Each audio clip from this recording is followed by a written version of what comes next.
What's up and welcome to another MoGraph MoCast. I'm Dave. And I'm Matt, and joining us today is the super talented Arnaud Malange. Oh, nice. Hi. Thank you. And MoGraph is a supplement to our site, MoGraph.com, which is a motion graphics tutorial site with tutorials, plugins, podcasts, and other MoGraph stuff. And on the show, we talk about everything ranging from motion graphics to Cinema 4D, After Effects, plugins, render engines, doing business, doing taxes, being a contractor, or working for the man. You can email us info@mograph.com. Let us know what you think about the show. Questions, comments, concerns, queries, grievances, artist suggestions, show topic suggestions. We're on Facebook, Twitter, Instagram, YouTube, TikTok, mograph.com. Check us out on all the things. Send us your questions. It can be noob. It can be advanced. If it's noob, we'll try and answer it. If it's hard, expert level, we'll not answer it well, but maybe we can find you somebody who knows how to answer it. And we got a lot to talk about this week. A lot to talk about. And please excuse me. I am fighting a bout of either food poisoning or something. So I was up all night puking. So I'm a little tired. And my voice, as you can tell, has been eaten away by stomach acid. Fun. But you can do voiceovers for movies trailers now. In a world. So we got a lot, including we're gonna talk about the hacking of Octane Jesus today. Yes, we're gonna dig into that a little bit in the drop segment when we talk about NFTs and such. We are going to play some of the clips and things today about that, just to kind of give you an overview of what's going on and give you some tips to keep yourself safe. So stay tuned for that. I figure we talk about that now because that was pretty big. And even if you're not into NFTs, you might want to find out a little bit about that, you know. So I will say that when we have our holiday episode, it will be on December 20th. Arya said he's already going to come on and he's going to tell us the entire story. We'll have story time for Christmas drop. And then in 2 weeks, we're going to have Billy on the show, and I'm sure we're going to be talking like a ton about crypto and crypto security and all of that. I really think it's most likely going to be a very, very heavy NFT episode.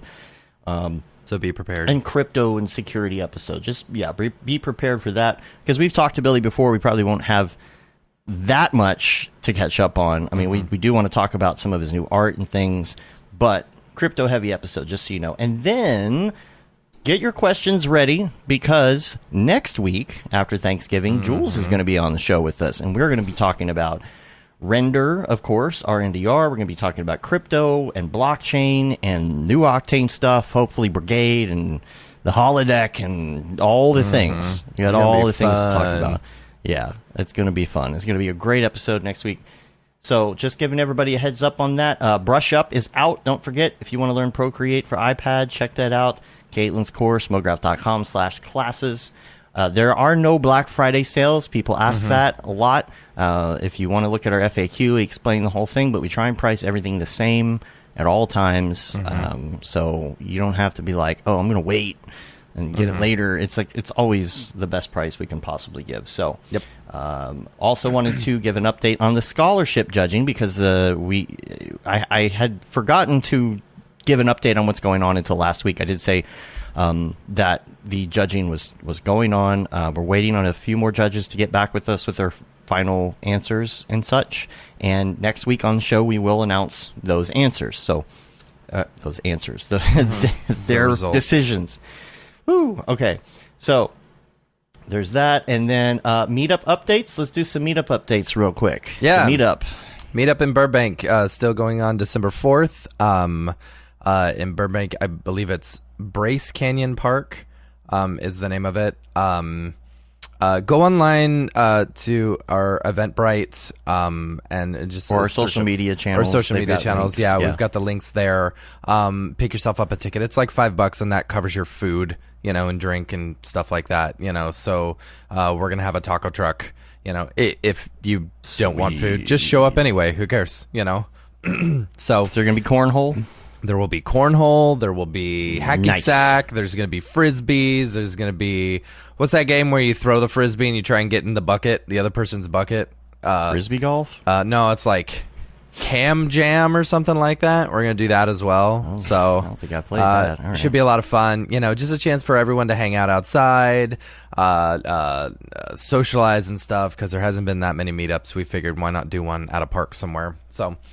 Super excited about that. There will be a secret little after party, so make sure to hit one of us up afterwards, and we'll let you know where it's at. Underground party, yeah. Man. And then, so big shout out to our two sponsors who are helping sponsor the event. Without them, we couldn't have done it.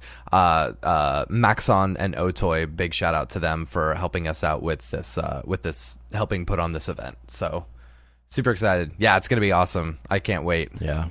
You guys will get to meet my kids because I'm bringing them. Nice. That'll be cool. Yeah, I always wanted to take my daughter to one of our MoGraph meetups. Maybe someday. Yeah. Someday. Gotta, not be during school. Right. We'll figure it out. Right. Other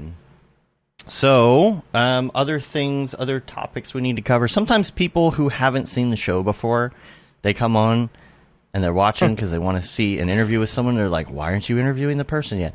Well, we do a lot of other things, so we kind of give people a week wrap up here. I'd hate to put it at the end of the show because people are going to miss it at the end of the show. I know how that goes. I know you turn it off when I'm talking about T-shirts at the end. So we put this at the beginning. The one thing I wanted to bring up before we get into the interview here is the Otoy announcement on the 3D Motion show. The other day, Jules came on and announced that Redshift will be joining the Render network. Yeah. Which is awesome. You're going to be able to send your renders from Redshift to Render. Yeah, that's really exciting. And also C4D native files, is that right? As well? C4D which is gonna be, native. I think that'll be awesome. That's going to be really, really cool, being able to do that on the Render network. I mean, from all that Jules has talked about, I had a feeling this was coming. I didn't think it would be so soon, but I'm really excited about that. I mean, think about it. They'll have Octane Redshift, C4D standard,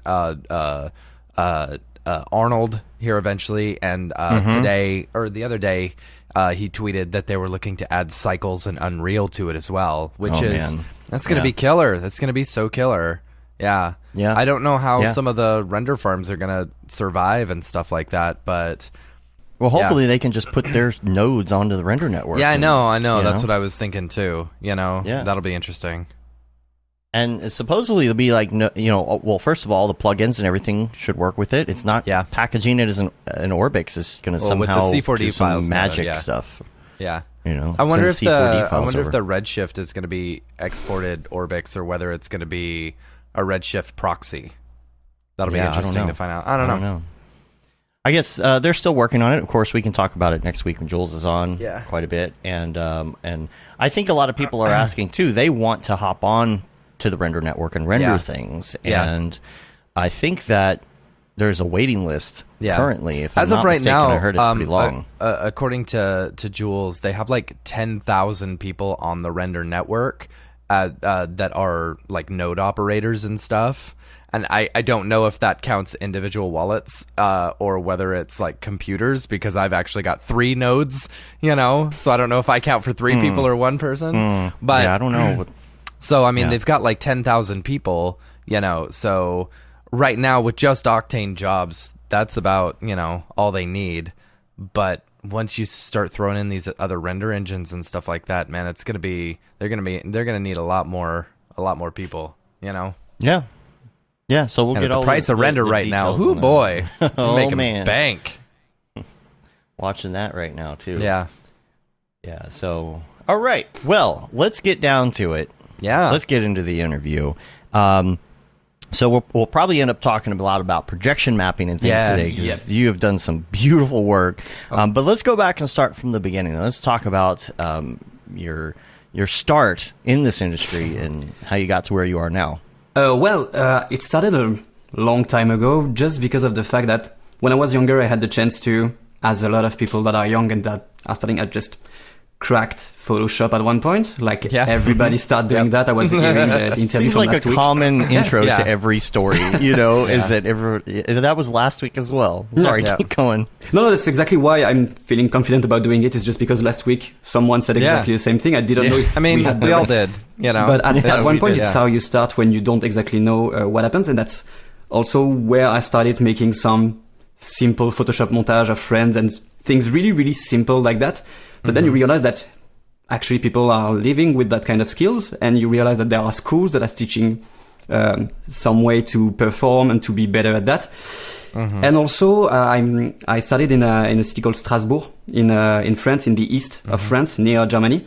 And I just started by learning theater, cinema, and dance in the university over there, which honestly leads up to absolutely no job at all, but it made me meet a lot of really nice people. And then I went to Paris to do a school called Isart Digital in 3D and visual effects.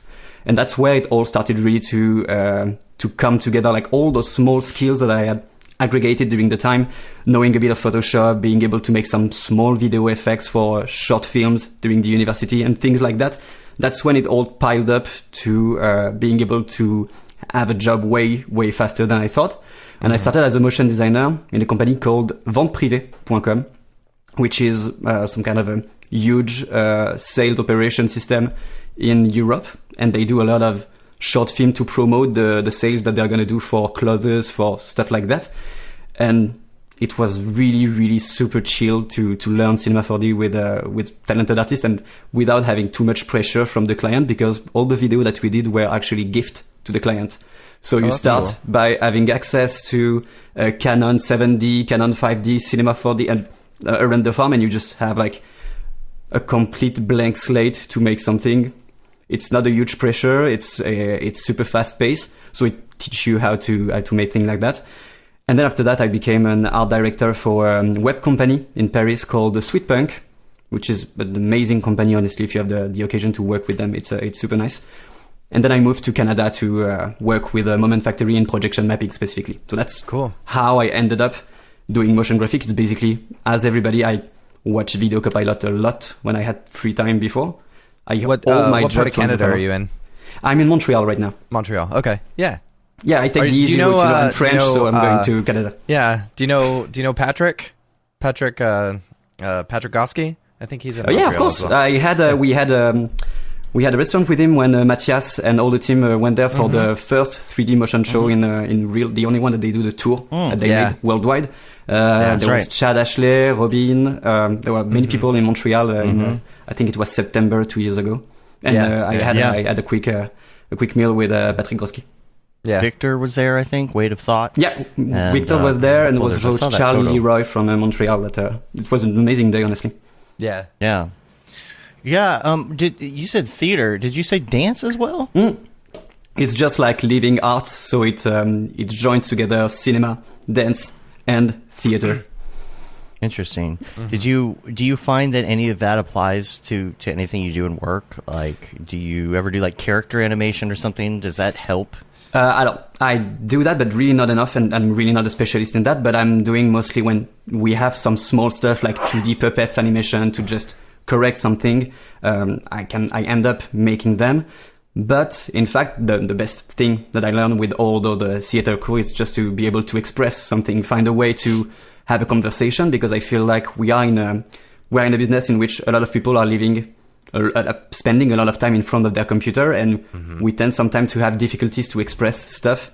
And I end up right now at Moment Factory to do a lot of teaching, of knowledge sharing across the different departments of the company, just because of the fact that we have so many things that are being done at that place that you don't obligatory understand what is content creation when you just have to be like dealing with clients all the time in one of the departments. So it's a lot about making sure that everybody understands what you do, how you do it, and what you need to do it properly. And it's a company, so it's always complicated to make those things and to be sure that everybody knows the right thing. But that's honestly the best perk that I had during my scholarship, is just having to talk a lot and having to present stuff in a job in which I'm not obligatory. I don't have to do it a lot, but right now with my position, I'm doing it way more often. It's really the best thing I learned during university. So tell us a little bit about the company, I guess, because you do tons of projection mapping and stuff, and I'm curious, like, what are the main clients that you're doing this for? Are they agencies? Is it direct to Is it artists? Is it conventions? It depends a lot, honestly. There are stuff that I don't have the right to tell, and there are amazing, huge clients that we have, and we work really often with them, but I don't have the technical right to tell you exactly what we do. But we have a theme park department in which lately we've done a lot of promotion on what we've done. We won an award for one of the shows that we made in Hong Kong. So it was a projection mapping on an aquarium in the Hong Kong. It was the Ocean Park in Hong Kong, so it's really near the ocean. A huge, amazing attraction park. We have a lot of theme park. But there are lots of projects that I don't have the right to tell. We have also our own brand that we're trying to develop that is called the Lumina, and it's night walks in the forest. So basically we do everything that we know how to do the best. So lighting show, projection mapping, having remapping a lot of LEDs around the forest. And it's just for creating a really nice experiment. Yeah. And that's... Is this the one here? Yeah, that's one of the tests that we made this year just because of the pandemic, and it wasn't easy for us to move around the countries because we do that all around the world. Yeah. One of the partners of the company, Dominique Audet, has a chalet, so a wooden house near a lake. So it's just around that wooden house cool. We made some kind of exploration, some tests, just to install everything. Usually we do that every year as some kind of a small festival for the company. We have our own festival in-house in which we invite some artists to come to play music, and we do a lot of visual for them. We do some experimentation. That's a really nice way to test things outside of the box and outside of being constrained to client requested and everything. Yeah. So, for example, should come do that for Camp MoGraph. That would be killer. Totally, man. I'm totally down for that. We do like laser projection. We do everything like that, tracking. I remember the first year I was on Moyen Factory, they put some floating like balloons on the lake, and they were able to track it all over the lake and project it even if they were moving alongside. So it was so cool. And honestly, it's a lot of small experimentation. And since we also have an interactive department, we can also play a lot with Touch Designer, which is an amazing software. And it's looking like a lot like Houdini, but it's mostly made to ingest some stuff coming from real life. So capacitor, cameras, infrared, everything like that. You could use that to create new content live. And it's so cool to be able to work with that. I made a little thing for fun just to try out Touch Designer. I never really finished it or mounted it or anything, but I did a little thing with a depth projector that would like see pool balls on the pool table. Oh, nice. And put like a little tracker around them. I was thinking it would be fun to like project onto the pool table, and maybe you can even like set up shots on it, you know, try this shot, you know, and it shows where the trajectory is going to be. It's great because it's like nodal based, and it feels very familiar when you're in it. But I'm looking at some of the stuff that y'all do, and of course I know some of the stuff's proprietary, so if it is, just tell me. Oh, everything that is on the software on the website you can show, there is no problem. Okay. Yeah, everything on the website is open to discussion. Okay. I mean, as far as technique and stuff, I don't know. Sometimes there might be some little trade secrets or something. But the thing that you did on the aquarium, just absolutely beautiful. Yeah. That's a huge if you're show. listening to the audio version of this, oh man, where are the projectors? That was going to be my question. Well, they build, because it's a park that already exists, so we had to deal with the fact that they already have architecture all around. Now we are focusing all the videos on the aquarium, but it's a lake around which everybody can walk around, and there are stand of food, there are restaurants, there are other attractions. So you basically already have an infrastructure there, and all they needed to do is being able to construct, really to build out of nowhere some towers in which we put projectors and servers. And I think for this one, we had 4 or 5 projectors that were striking the facade at the same time. So you also need to find a way to blend them together to make the show work like that. Right. Fun story. I went there. I went there for the integration. So the last part of the production, we go on site and we check if stuff actually stick to what we wanted them to do. Like, or if it just doesn't work and we need to adjust everything. I never show the version of that specific show entirely, just because of the fact that they were super late in the construction of one of the tower. So all the west facade, like all the part at the end with the wings, I've never seen it properly, just because of the fact that the projector was not built at the right time. So friends of mine had to stay a month more in Southeast Asia just to stay there and being sure that the rest of the show is working on that. But yeah, we were in charge of the video that you saw, and it's just one of the 3 shows that we did. There were dancer, fire show with that thing, like so fire bursting, fountain, animation. We had to do everything. Of course, with people partnering with us, but we were in charge of the whole show itself. Wow. I'm assuming those are laser projectors that are on those. They're so vibrant. Sometimes, yes, it depends on the budget of the project, actually. We have different type of projector as we have different types of budget. And sometimes you have to work on a really intense scale of work.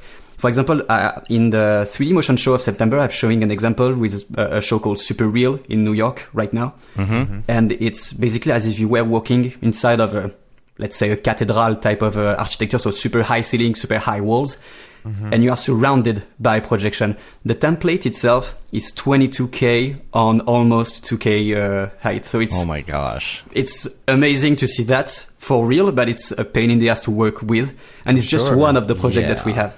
So it's a lot of work to make that. And I think they hosted an NFT gallery during the New York's event the 2 or 3 weeks ago. Yeah. NYC NFT or something. NFT NYC, yeah. I think they used the Super Real as the fact of having so much projector and so much space. They just put it, they transformed it in an art gallery. Here's some of the clips from the show reel. Yeah. This is a show reel on the 3D Motion show. How do you go about like managing something that's 22K? I mean, you're I'm guessing you kind of divide this up, chop it up into different because there is technically sections. no way of there is no way of making a 22K compression. Right. So right now I'm working on a project that is 27K long, I think, almost.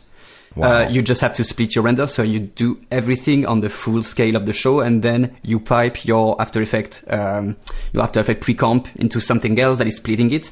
That's what we call a template. So you have the template to work in, how the screen are going to look like if they are just put all of them all together. And then you have the template for rendering the system output that can look completely different. See, Matt and I do a lot of concert visuals and things, and we've done a couple projection maps that were like nowhere on this. That freaking bridge, I just can't even imagine how much. That's a lot of LEDs barred. And the thing is, right now, you see, it was a show that I worked just on the edit of the show. So every artist has made already a capsule, and I was just editing it for the opening. But during the opening night, it's so many. Oud worked things on that, right? Oud Gevarsh? Is that who it was? Oud Gevarsh is that also made some 3D motion show like a long time before for Cinema. She did SIGGRAPH. We hung out at SIGGRAPH. Like 2017 or something. She also did Ed Sheeran, which you just show. She worked a lot with, and that's the Red Hot Chili Peppers with the lantern. Nah, that's so cool. That is so cool. Then that's the thing of the company. We do it in public. So when the pandemic struck, it was kind of a challenge for us to keep doing stuff, but we ended up working way more with XR content. So for example, we worked on Billie Eilish on some of the show that she did during the pandemic, and also right now with all the enhanced visual of the show that you can see on stuff like Jimmy Fallon's, things like that. We have to have the technology to be able to make that, and now we try to turn more and more to live rendering engine, so Unreal Engine. We try to use that as much as we can. There are still bridges to make between Cinema 4D and Unreal. Yeah. Right now, I'm working on a show for an hotel that's gonna be in Paris, well, near Paris. I think like if we put together all the video surface that we have, it's 52 HD screen all together. Wow. Like it's spread up around a full hall of the hotel, and just the surface of what we have to do, it's almost 52 screens. Wow. So yeah, it's a lot of constraint to work with that, and it's also super complicated when we have new people coming from other types of industry that are using, like for example, coming from advertisement, coming from the VFX industry, when they work with such a level of like high quality, high standard on the detail, on all the small details, on the texture and everything, and you arrive here and it's 52K. Maybe you will need to step down and just be sure that everything is rendering, rendering. That's another type of problematic. So you actually render like the full image in C4D and then cut it up in After Effects? Depending on the project, if there is a way to simplify that, we try to make it as simple as possible and as flexible as possible, just because of the fact that I never see what I'm finally giving until I'm at the end in front of the screen or in front of the facade of anything to show like the real colors, the real intensity, the real scale. So we try to work as much as we can in comp, in After Effects, but most of the time you don't have the choice. You have to render stuff from Cinema 4D or either from Maya also. Yeah. We work sometimes with Maya. I was curious if like it might, I don't know, like versus rendering the entire thing as one frame, maybe breaking it up into like takes or something and then doing the film offset to where you're actually physically breaking it up in cinema, you know, to doing hard to, but I don't know if that would. Well, sometimes when we have to make patch at the end, like for example, you don't have the time to re-render everything just because one object is not rendered, then we just do the render region. Just to be able to like scrap half of the rendering. But then again, you have to go after that in After Effects. We have our own render farm. And that's funny because we were talking about the render token and everything. I think that most of the company that are dealing with render farm also have issues with confidentiality, being sure that you have the right to send stuff. Even in-house, we are really struggling with the versioning of the software, of the plugins, and just being sure that everybody is using the right version of Xparticle. Right. Because when you launch something, or After Effects, because sometimes it's super easy when you have the auto update to just update your software. People were noticing during the 3D motion show that we are still using After 2018 and Cinema 4D R20.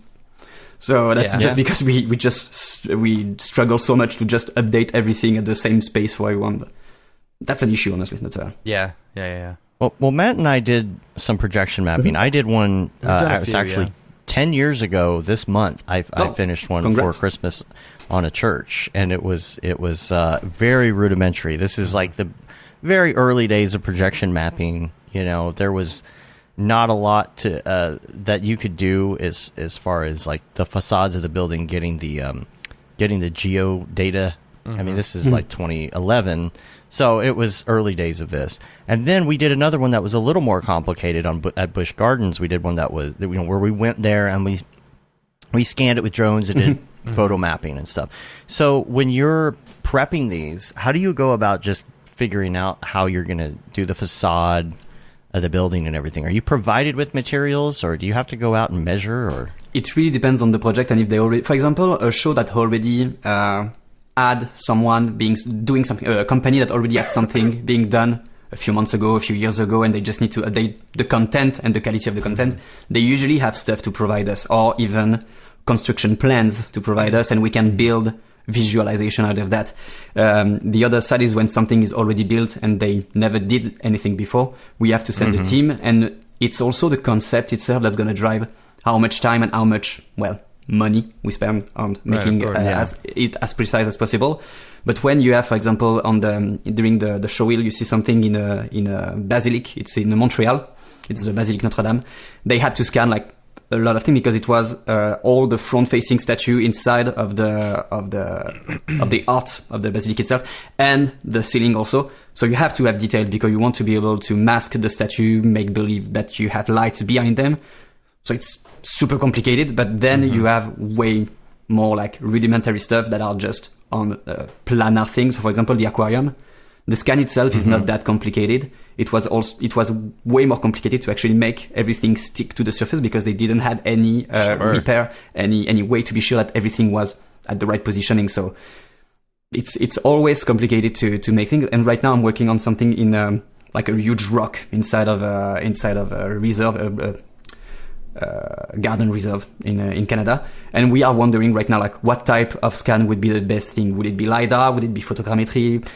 And it's always about who is available, what type of technology we have the way to afford. So it's never the same, and that's also one of the problem, so to say, and the challenge is just that you never work with the same canvas, you never work with the same template. It's not like you are doing a Game of Thrones season and you always stick with the same kind of delivery all the time, but it's just the effect themselves change. right now everything's changed. Yeah. You cannot use your same After Effects or your same X particle simulation because the sizes are not the same and you have to stick to the template. So it's a lot of adaptation that you have to do when you start over there. Yeah, you're starting from scratch every time, and we were fairly successful with the photogrammetry that we did. It lined up pretty well. You know, I was a little nervous about that, actually. We did have measurements and stuff, but, you know, it was a little bit nerve-wracking just because you're like, I hope this works when we get there. I feel like LiDAR is probably a little more accurate in that sense because you get a little bit of that... I mean, at least the measurements with the LiDAR are going to be very accurate. Yeah, and it's physically based. I mean, with some of the LiDAR stuff, you already have the information when you scan with the LiDAR. Like, it's already having some physical information inside of that. So, yeah. Mm-hmm. Yeah. Man, your bandwidth just... Yeah, I don't know. I think I thought it was at 9 point, but okay. I'm sorry about that. You're uploading something big in Dropbox right now. Yeah, I know, right? It sounds good, though, so we'll just keep going and hope that it pops back in. It usually does. So I was going to ask you about the things like the tracking stuff, right? You got like the balloons you were talking about that were tracked. You can't necessarily track everything with like Z depth, especially things that are really far away. How do you go about doing that sort of tracking? It's more a responsibility from the interactive department, but mostly we try to use either Kinect stuff. So you kind of use depth with infrared, but it has its own software that kind of deals with the information itself, and it transforms the information to something that you can use. You also have we use a lot of LiDAR, but like way more advanced than what you have on your iPhone or on your iPad. So we use LiDAR to be able to scan people to be sure that they are at that position on a field that we determine, for example. But that's mostly it, or either infrared camera, normal camera feed. It's a lot of different types of techniques, and I think that LiDAR is the one that we use the most when we do, for example, a floor. When you have people interacting with a floor or anything, it just detects exactly where they are, and you can put multiple of them at the same on the same venue, and just be sure that you triangulate kind of the position of the characters. Yeah.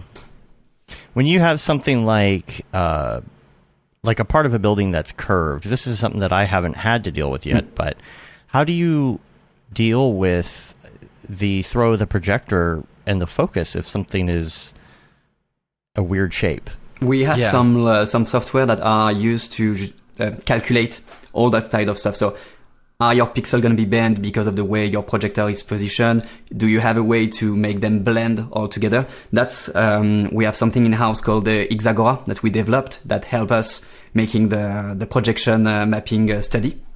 And then it's also, once again, like, is it preferable for you to have one bit projector that is doing the whole show, or multiple ones that have maybe a smaller resolution, but that you can at least split and have a full show?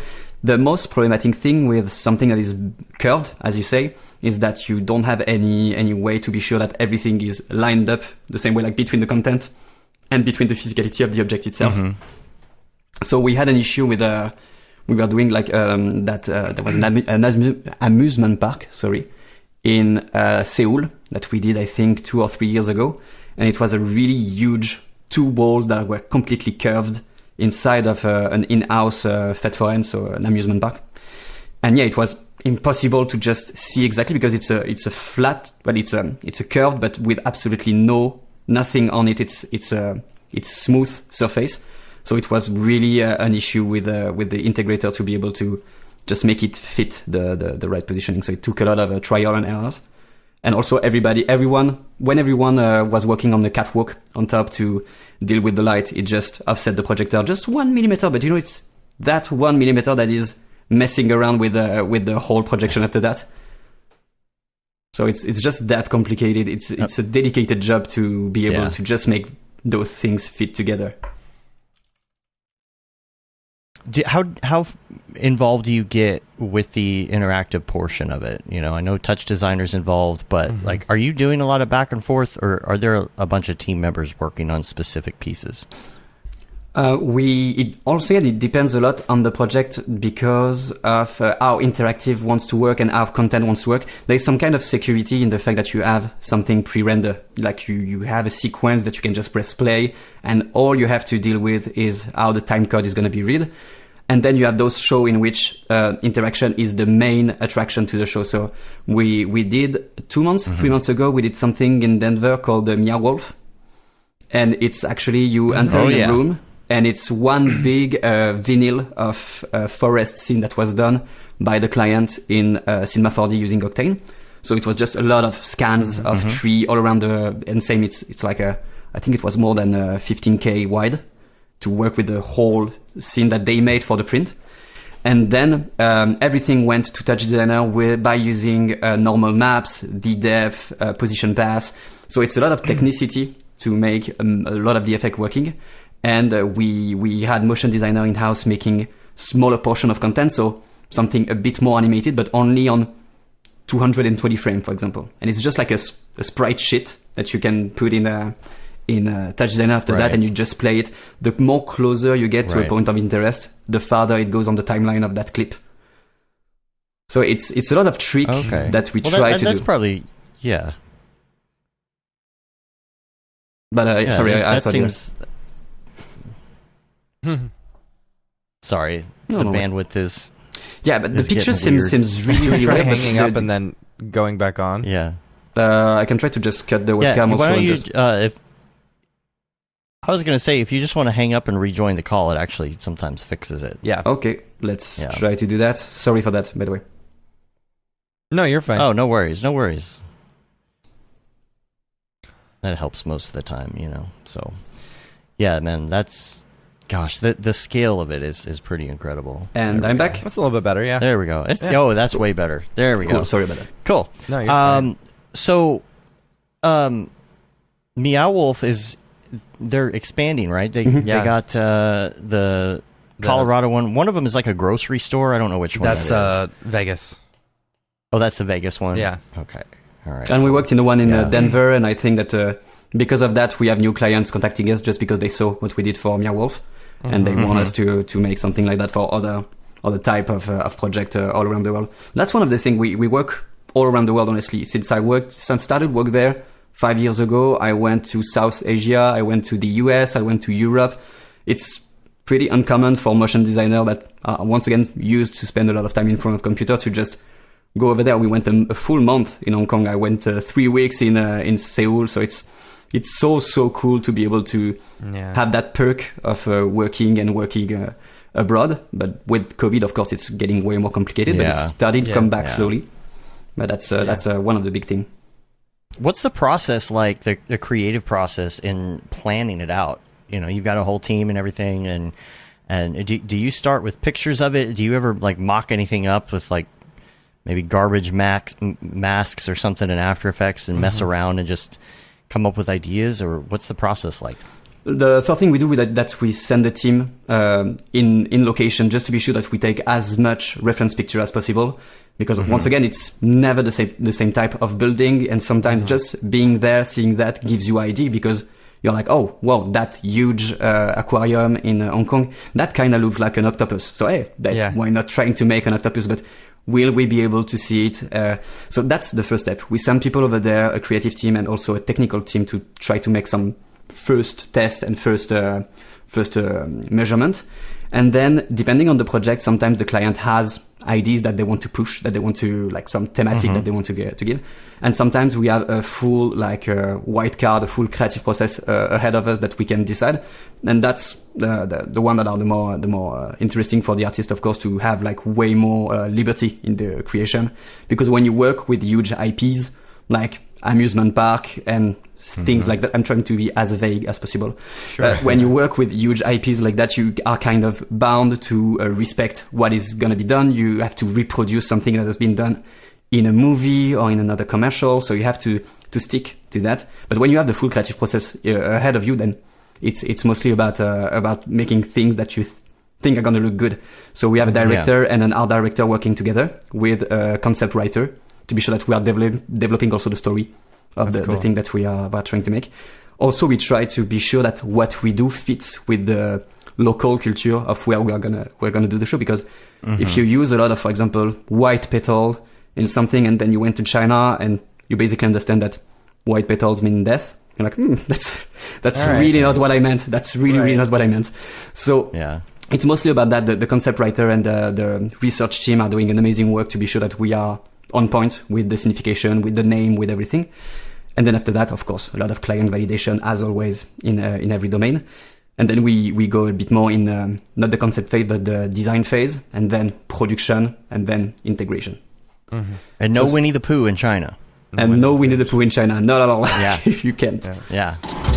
Hi, my name is Sashia Dumont. I'm a writer, actor, and filmmaker. Hi, my name is Paul Robinson. I'm a director, DP, and filmmaker. We are the creators and hosts of the Go Gorilla Filmcast, an online source for all things indie film. We are a husband and wife film team and co-owners of Sen3 Productions, and we started this podcast for filmmakers like ourselves who were producing on micro budgets with skeleton crews. Go Gorilla is a weekly podcast that features various talents in TV, film, and web series productions. We've interviewed filmmaker powerhouses like Kestrin Pantera, Richard Raymond, Alex Ferrari, Cassandra Ebner, and Ryan Connolly. Amazing actors like Hannah Ward, Lou Taylor Pucci, Chris Wataski, and Eileen Gruba. Groundbreaking cinematographers like Jody Lee Lipes, and Jessica Lee Gagné, and many more. We also offer weekly reviews of our favorite films and shows, which vary from low-budget first-time filmmakers to A-listers and everyone in between. Go Gorilla is proud to announce that we have officially joined the MoGraph Podcast Network. So if you love filmmaking as much as we do, tune in every Sunday for a new episode of the Go Gorilla Filmcast, your source for all things indie film. Now available on the MoGraph Podcast Network. If somebody is like wanting to work there, or for example, if you're looking to hire, what kind of skills are necessary? Like, does everybody need to have a knowledge of Touch Designer, Interactive? Do you have people that are like just cinema, just modeling, just certain things? Yeah, as I was saying, Interactive is completely another department. So if you have knowledge on that and you want to work in the content department, that's super nice, because you will understand what the Interactive team will need, and you are going to be more inclined to work on interactive-driven project. But we have all types of of profile, honestly. I'm using only Cinema 4D and After Effects, and a bit Arnold also on my personal work and on some of the projects that we have. But I've never touched Octane, like almost never touched Octane, only to open someone else's file and change one shader and relaunch the render. So we don't have any prerequisite to like skills that you need to have. Yeah. The thing is, you will have to adapt a lot. Like we have people that are on Maya and are only on Maya Nuke. So of course, when we have something way more 3D driven, something with more character animation and a lot of rendering, then we will open the more 3D part of the team, of the motion and 3D team.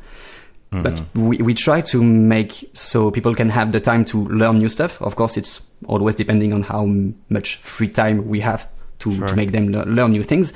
But I got friends that are really specialized in Cinema 4D X Particle, some other that are more After Effects, comp driven. So it's really depending on the project. It's always complicated when you have a team of, like, right now we are, I think, 90 in the content department. And we have 25 to 30 motion designers / 3D artists. So it's always complicated when you have a team of that many people to be sure that everybody is exactly on the right type of project for him or for her. That's the issue of working in a company. Like, you have to stay occupied. So sometimes you will end up on projects that are not your cup of tea, but you actually have the time to learn a bit. But that's that's what I was going to ask. So they're like learning opportunities. Like, if you're a 3D person, you're like really digging what you're seeing in Touch Designer in Interactive. Is there opportunity to learn there? The opportunity will depend of, do we need you to be doing 3 content right now for a project? Because if we need you to be working on client project, then that will be the priority all the time. But as soon as you have free time, which I'm not gonna lie, it's not happening a lot right now, but as soon as you have free time available in front of you, you usually have the perfect right to just go using a formation. We have in-house formation. We also have like outsourced formation. Like, we have some of the we have GSG Plus for the people that want to learn Cinema 4D. So we have a lot of trainings that are already prepared for that. And I'm trying to make also small trainings for in-house tool. So that's a part of my job right now. It's to make some small video on how to use ShotGrid, how to use some of the scripts that are developed in-house, because we realized that we had amazing people doing script in-house, but no one was using them because they didn't want to read the simple manual, like they didn't want to go to the wiki page and read. So we made video so it's easier for them to ingest that information. But we motion designers don't like to read. No one won't even read their emails. Yeah. Slack. Yeah. No. Are you getting a lot of sleep? How's the workload? Are you? It depends. I think it depends on the person also. When I started, I was making way more overtime than I'm doing right now. But it's because I kind of felt insecure because of the level of the other people in that company. Like, you arrived in a team that has been doing that for 5, sometimes 10 years. And you think that you can do it also because you've done motion design before. I mean, you've worked before, so why not? And then you arrive and you kind of hit a wall of like, that's really not what I was expecting. That's the render are taking so much time. I cannot do what I was doing before. And then you slowly like learn after that to go a bit more, to be faster, to be more intelligent on where you should spend time. Because in that type of company, every project is the priority number one project. If you listen to people like Zach, it's you need to focus on that only. And sometimes taking the time to make the right right thing, the right animation to polish a bit, it's a luxury that we don't always have. But sometimes it's better to do that and to take the time to have a bit more of content before making any assumption of is it going to be good or not at the end. So at the beginning of working at Moment Factory, I was doing way more overtime than right now. And right now I'm just trying to because I know that the integration are so intense rhythm wise. Like, integration is when we go on site once again, but it's 90 hours a week. Sometimes it's 100 hours a week sometimes. So you have to keep your energy before, when you are doing the project, when you are just in the conception phase, when you are in the production phase. You have to hit the deadline, of course, but you have to do it's not a run, it's a marathon all the time. Sure. And right now we work on projects that are 6 months in the making, 7 months, a year in the making. Wow. So you don't want to burn yourself too soon. But yeah. How many projects are you working on at any one time? Depending on the type of profile you have, either it's you are dedicated to one project, but you only do that and you work 40 hours, 45 hours a week on it. Or sometimes you are more like a specialist. For example, we had a guy, Maxime Ford, doing a lot of Houdini simulation. So he was asked to work on a lot of small projects, but was kind of a problem for me. He wasn't working on the project. He was giving a hand, like just doing one thing and then hopping back to something else. So you don't feel that much. You don't feel that much involved in the project as you were if you were working like 6 months in a tunnel with that.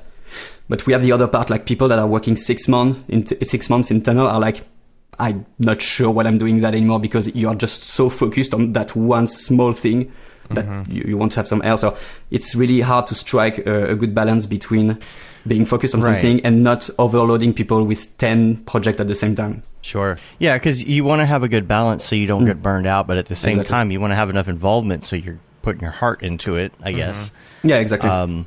And so do you get a lot of extra time to work on anything on the side? Like, do you feel burnt out, or do you still, at the end of the day, do you want to get in front of the computer again and experiment? That's something that I felt way more because of the pandemic. Like, I used to like doing stuff on my computer when I come home, and right now we start to go back to the office way more often, and it's refreshing to see people, to be at the office, to have like that working space. I was hearing the interview last week with Andre.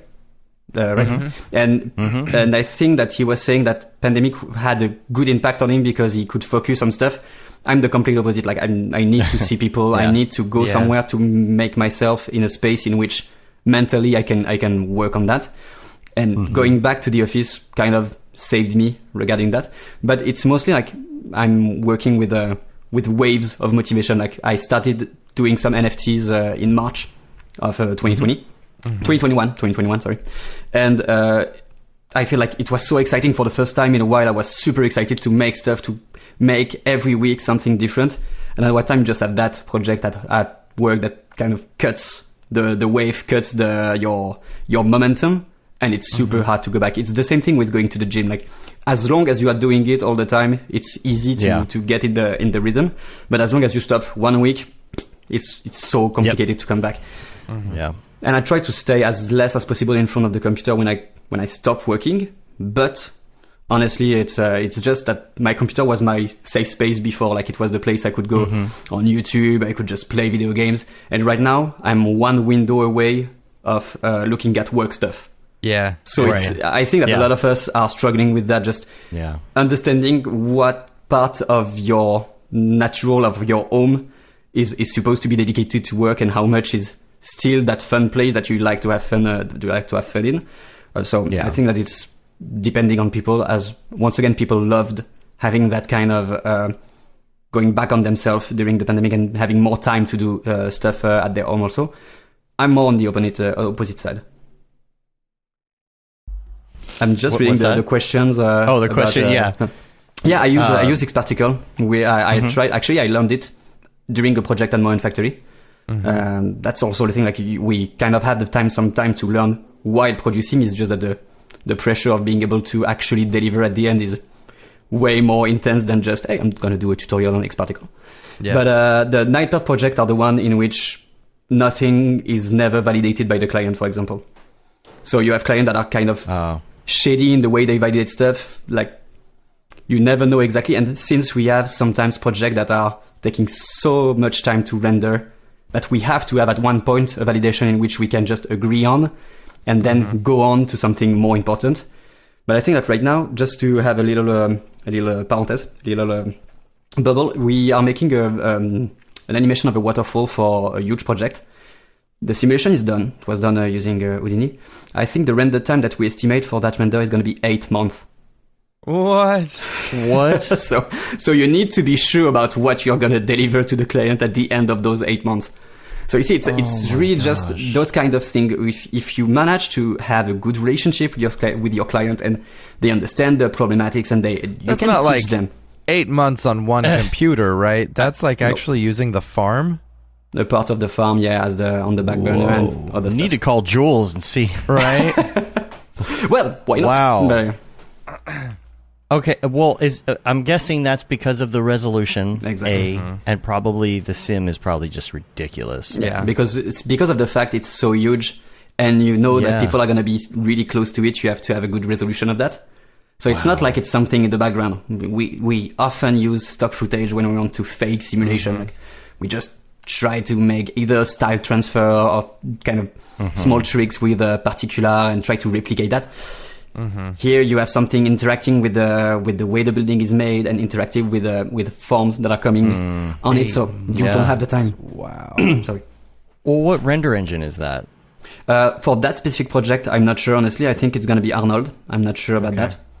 But because we have a lot of Maya, because we have a lot of Maya licenses, we have a lot of Arnold licenses that are floating between Maya and Cinema 4D. So it's super nice because even if it's a bit slower than Octane, Redshift, and everything like that, CPU rendering is something that it's easy to scale on and to keep building on that.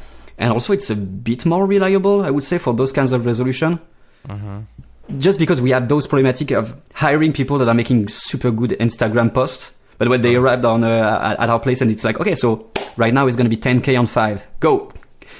Make me that neon sign that you like to make every time, and it's just so noisy to make something like that. So it's a lot of technical steps to understand. And at the beginning, you are kind of against that. You should not use that render. You should not use that plugin. But after a while, you're like, man, I got a colleague at work, Greg, that say no plugin, no cry, because every time we have an issue in integration, it's because of one plugin that just fucked up on the farm or something like that. So it's just.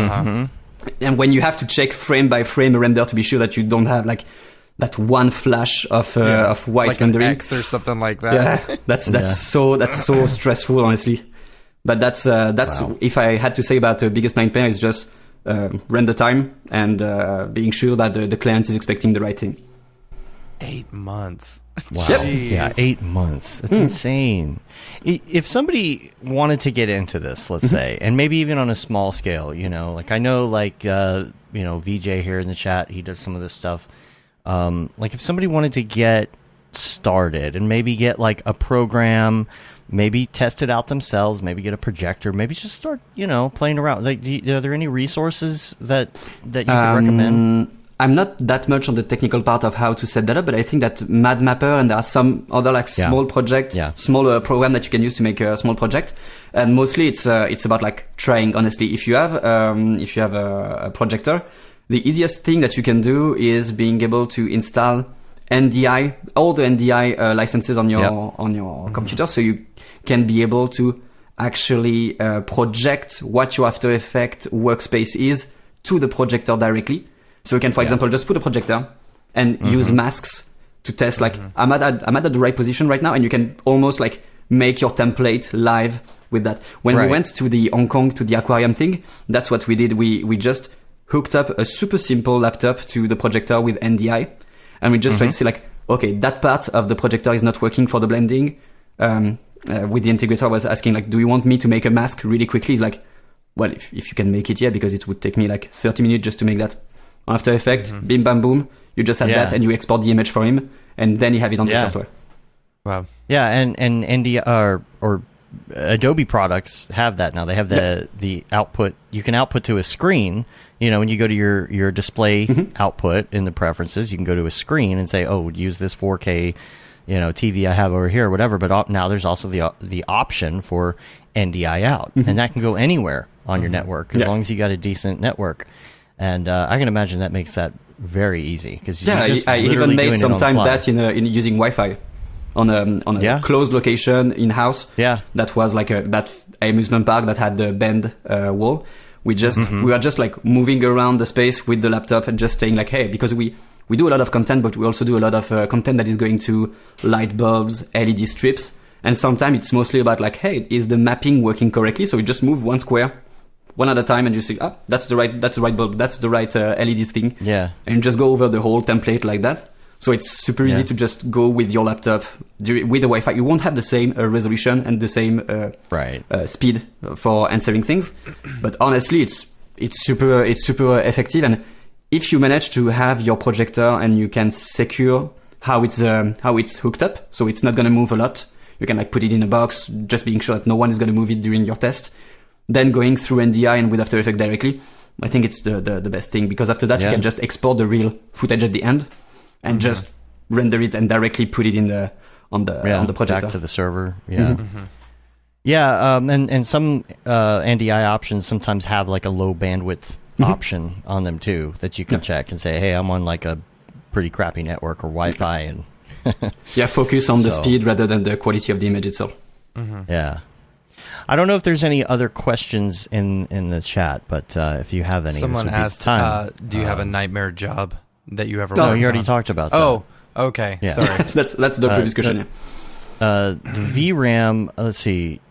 VRAM would be an issue with the kind of resolution you're working on. How do you handle the VRAM? Are these playback machines playing back? I know a lot of them will play back in sections. You got different playback devices, like, I don't know, what is it, D3 or whatever it's called, and it's mostly like we have to make some tests on what type of codec also we can use to make that content. Right. Sometimes we also need to have alpha to be able to have capsules that are working on top of each other and transiting from one to another. So that's a lot of technical issue, and also depending on the frame rate of each region we work on, sometimes we need to, like, the movement is just not working at 30 FPS. We need to bump to 60, and you're like, okay, so my render are going to be doubled. That's fine. That's fine. That's super fine. So you just need to be sure that your server are handling that type of video file, and that it can be played back. So it's a lot of tests as soon as possible in the production to be sure that everything is working on. But sometimes you arrive in integration and it's not working, and you're like, okay, we don't have time to panic. It's time to find solution. And it's just like, what can we afford in the time that we have with the render farm that we have on site to do? So it's mostly like, you have to be, if you want to work at Moen Factory, you have to be a problem solver more than, I would have done that differently. That's cool. Honestly, that's fine. At the end of the project, we can have a huge discussion about how it could have been made. But at one point, we just need it to be made and to be usable. Right. So, and working in team also, we need to work as a team for that. So it's super important. I was really impressed with some of the things that Sabor was telling me about MadMapper, because I haven't played with MadMapper in quite a while. It was kind of the early days, and I kind of been doing other things since. But I don't know if you saw the 3D Motion show last week, but he projection mapped on his house for Halloween, and he had a whole presentation. Yeah, and this year it was just over the top. Like, it's like, dude, I have always wanted to projection map on my house for like Christmas or something, and now he's like getting my mind thinking. It's like, okay, well, MadMapper is making it a lot easier. So even the simplest thing that you could do is, those kind of frosted frosted layer that you can put on windows. I have one just right there just for privacy because it's cutting on the street. That's actually a pretty nice surface to test stuff like you can do. For the Halloween, I had friends that were making that on the glass door, just projecting from the inside on the frosted layer and pretending that there was zombie inside of the house, bumping at the door and putting hand paints of blood everywhere. So that's actually something that you can do super simply. Just put your projector somewhere in your house, either on that kind of a layer of a frosted layer, or even in an empty frame, just to physically make people think that you have some kind of depth inside of that, and trying to test. Just, hey, I'm gonna extrude out of it, and I'm gonna make stuff falling from the top, like a classic GSG ball simulation. That is shiny balls that are going over there, and just trying to see does it work? Is it working enough? And that's super easy to make, and it's super a good first step in that. Yeah, I had a bunch of arched windows in that when I did like a decade ago, and that's exactly what I did. Is I took all the windows and I created collider objects for those, and did the old GSG balls falling on top of it, and it just looked like they were bouncing around between the windows. Yeah, that's the type of project that works 100% of the time. When it works, it's always amazing to people to guess that don't know a lot about that kind of thing, and also to kids. Honestly, making that kind of show for kids, it's so fun to see them, because one of the things is that you see how people are watching your show. Like when you go on site, when you go in Hong Kong and you have people in the park looking at the type of show that you make, and you can see people's face being amazed by something. You just sweat so much during all that production time, trying to be sure that particle is looking nice, and you just have kids saying like, "Hey, it's a bird." Yeah. And they're just super amazed by that, just amazed by the animation and the character that are on screen. But then you're like, hey, maybe they don't care about how the particle are behaving right now, but that's fine. They have fun. But yeah, and it's fun doing that and playing with. I love doing the shadow gags. Yeah, you know, where stuff looks like it's popping out at you and stuff, and you just take that geometry from what you're building on and use it to create shadows or throw lights at it. You know, I saw one that was in, I think, New York just a couple days ago. It was on Facebook or something, and it was a kind of one of those corners where they've got only the LED. Works in one view because it's bended completely. So if you work 5 meters away, the illusion is completely broken. But the posts on Facebook are looking super nice, and usually that's the best type of screen, because you have that kind of feeling of depth inside of the building, just because of the fact it's an angle. So that's super sure. But I always have to make the statement that when you move, it's not going to work, because we have clients telling us like, hey, but I saw that on Facebook and we can feel like it's inside of the column. I'm like, yep, but not going to work with your show. Not going to work. From across the street. Yeah, but that's it. Yeah. And I imagine it's a little bit easier if you're doing it on LED too, because you don't have to worry about all that other stuff, you know. I mean, you have to worry about the shape of it a little bit, but like you're not as worried about, how are we going to project this? Yeah. You know. Just the technicality behind it is completely different. And we did something in Dallas for the AT&T headquarters, and I think it's really? a screen of 5-story tall almost on the building itself. And that is also bent a bit. So we have some capsule in which we do that type of, it's something that you can see inside of it, but it's only working from the plaza in front of it. Like if you are in a building across the street at a higher level, you will be completely bent and deformed. But if you're on the plaza, it's working super fine. Did you meet any of the video people at AT&T? No, I didn't have the chance to go there. I worked a lot on the project, but it happens during the pandemic, so it was easier to send people with American visa already over there. Oh, okay. So during the project that I was making, they sent people from US, and now I can't afford to go in a project on integration for a week or two, because I'm asked to be present for other projects. So it's I mean, in the transition right now. I was a motion designer, and now I'm more CG supervisor on Cinema 4D projects. So I'm more trying to help people deliver the things. So we met some of those people over there. Really? Did like a week of Cinema 4D training with them there. Oh, cool. So I was curious if you had met them. But we're going to do a little segment called MoGraph Recommends, where we're going to ask you some of your favorite things and see if we think this influences what you do, or if it's just completely separate. I don't know. Does popular culture, movies and things ever influence what you're creating? Do you get ideas from places Well, like that? for personal work, of course, I think we are all influenced by the stuff that we see around us. But for a project, since it's really depend on who we are working with, sometimes they really want to stick to something that they want. Like it's, once again, a huge IP. You cannot be influenced by other type of movie than that type of movie. But recently we had a lot of neon project, like everybody wanted to have neon vaporwave renders. So it kind of influenced it's not that it influenced us, it's influencing everybody that is seeing those type of, that is going to those type of exposition or to those type of events. So people want to make stuff that that the public is gonna like. So they tend to go to those kinds of artistic direction. But on the work side, I cannot be that much influenced, but on my personal side, yeah, I really enjoy going through Instagram, trying to see artists that I like, and I feel like we are all always in the learning process. So I try to just see something that I like and try to understand how it's made. And usually as soon as I realize how it's made, I'm never finishing the project, and I have like 15 open Cinema 4D files that are never finished about stuff that I wanted to test. Like try modeling. Hey, cool. Well, I modeled it. That's fine. Let's go to something else. But that's one of the curse of like just wanting to understand things. Yeah.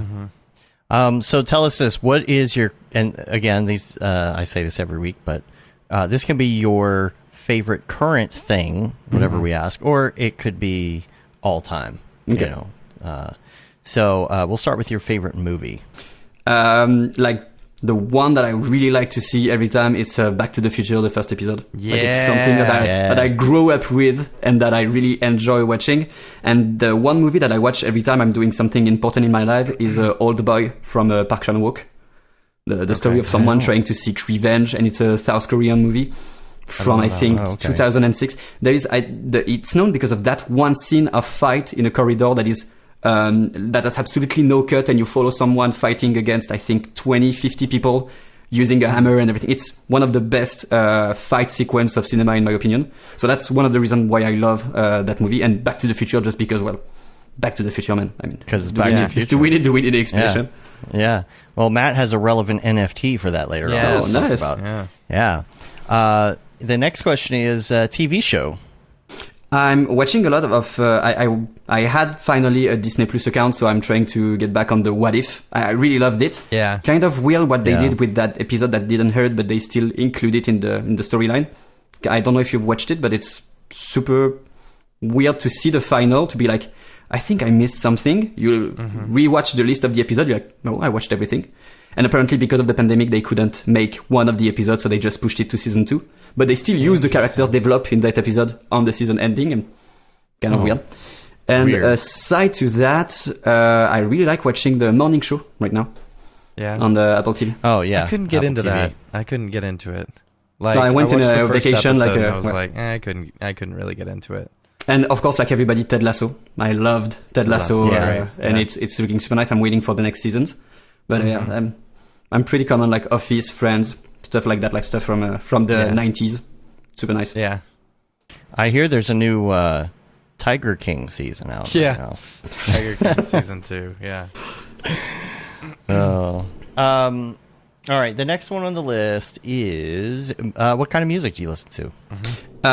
It depends between when I work and when I'm just doing other stuff. When I work, I try to have something that I don't have to focus too much on, but that has like either like slow paced lyrics. Like Bonobo is the go-to artist for me to work. It's like really slow paced and really motivating, but not that many lyrics in it. So it's easier to write emails while you do that. Other artists I like right now. I need to pull that up and like start listening to them again. You reminded me of them. Bonobo, the Migration. Yeah. It's a Migration. It's an amazing album. I'm when I don't work, I'm listening a lot to Glass Animal lately. An amazing band. They made a lot of. I think they made a song that is now in FIFA, so a lot of people knows them because of the song that they made. And they're gonna be in Montreal in April, so I'm gonna see them for first show in a while. That's gonna be super nice.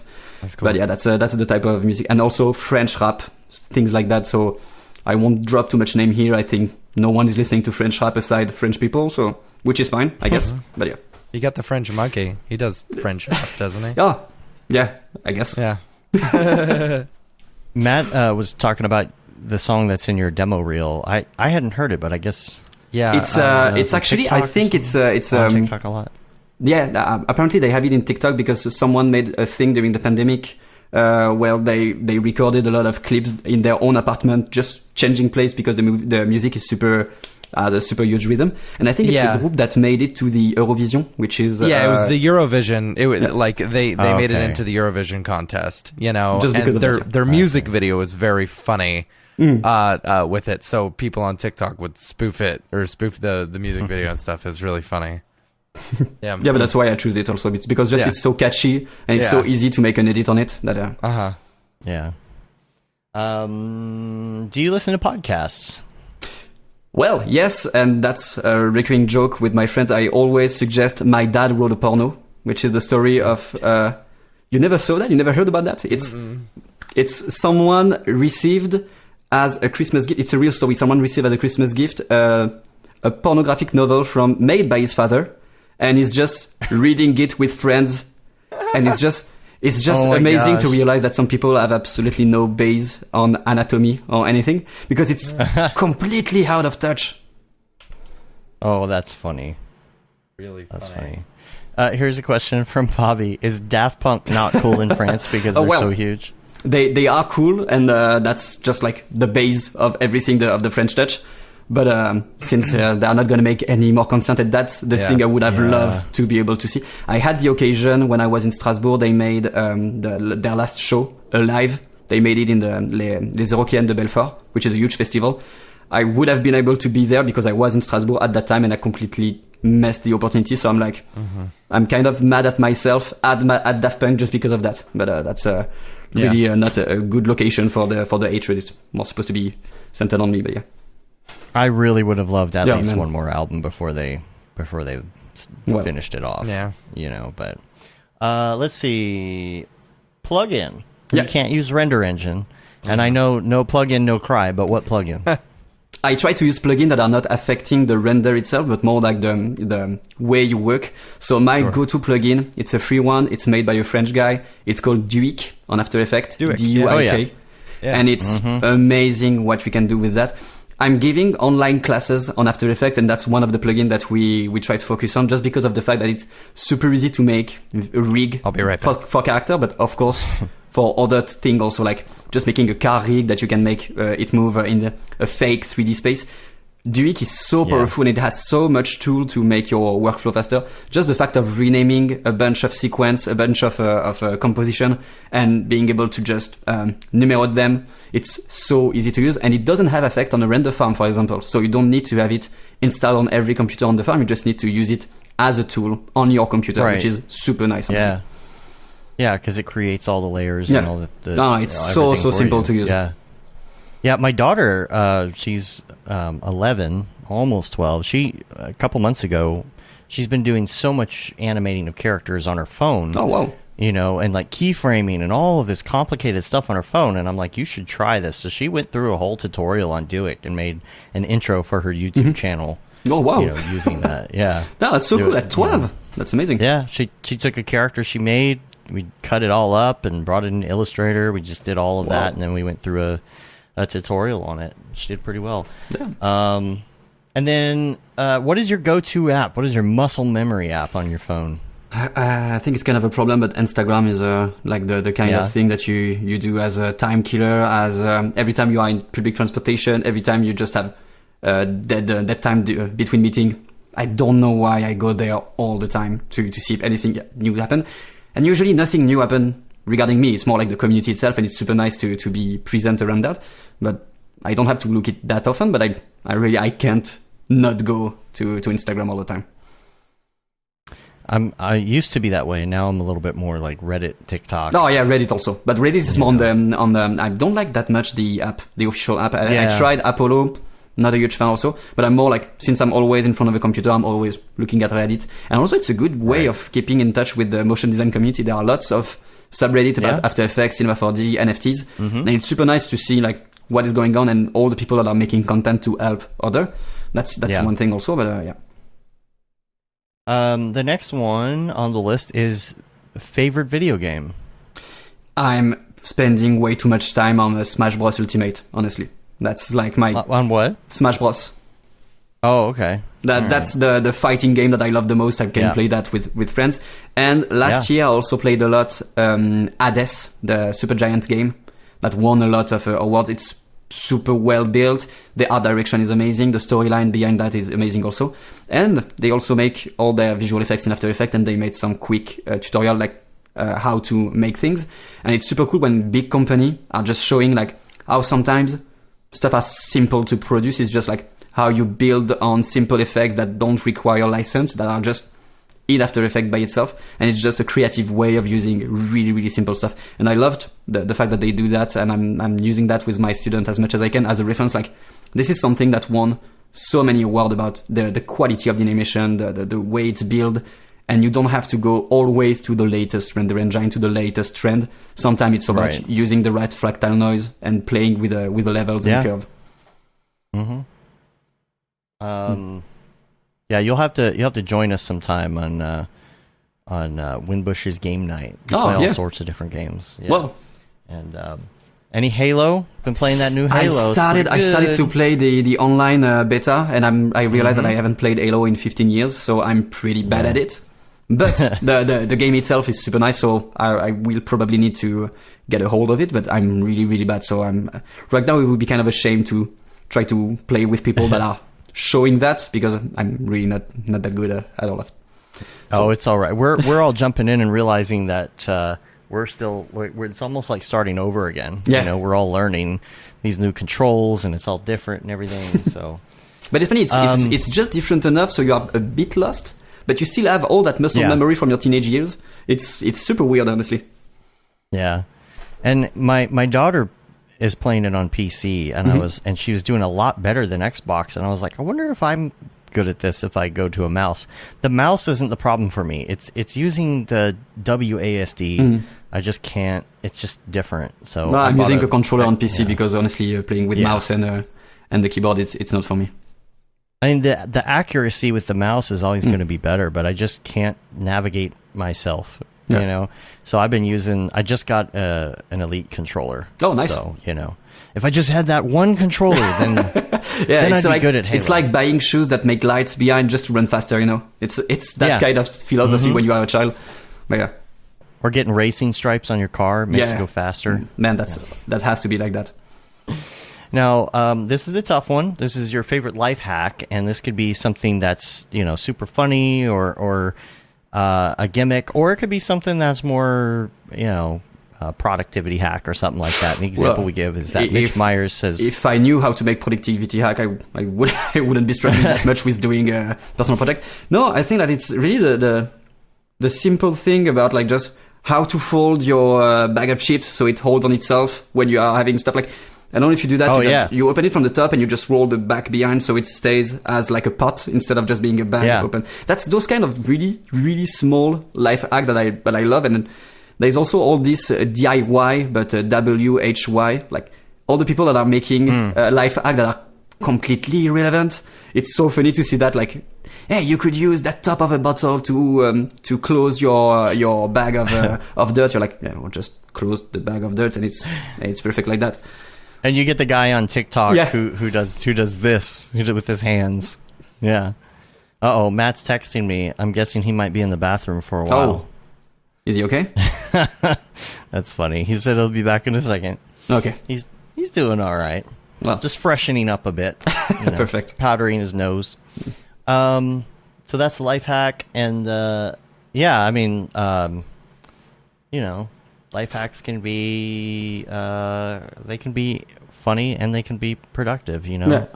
And also there are so many things that you can learn with YouTube. I just bought a place recently with my girlfriend, and we started to have to do a lot of small things, you know, like being sure that everything is plugged correctly, everything is like built correctly. It's just like those small life knowledge about how to deal with a house that I never had to do before in my life. And I'm really not a handy guy. I'm more computer tech guy.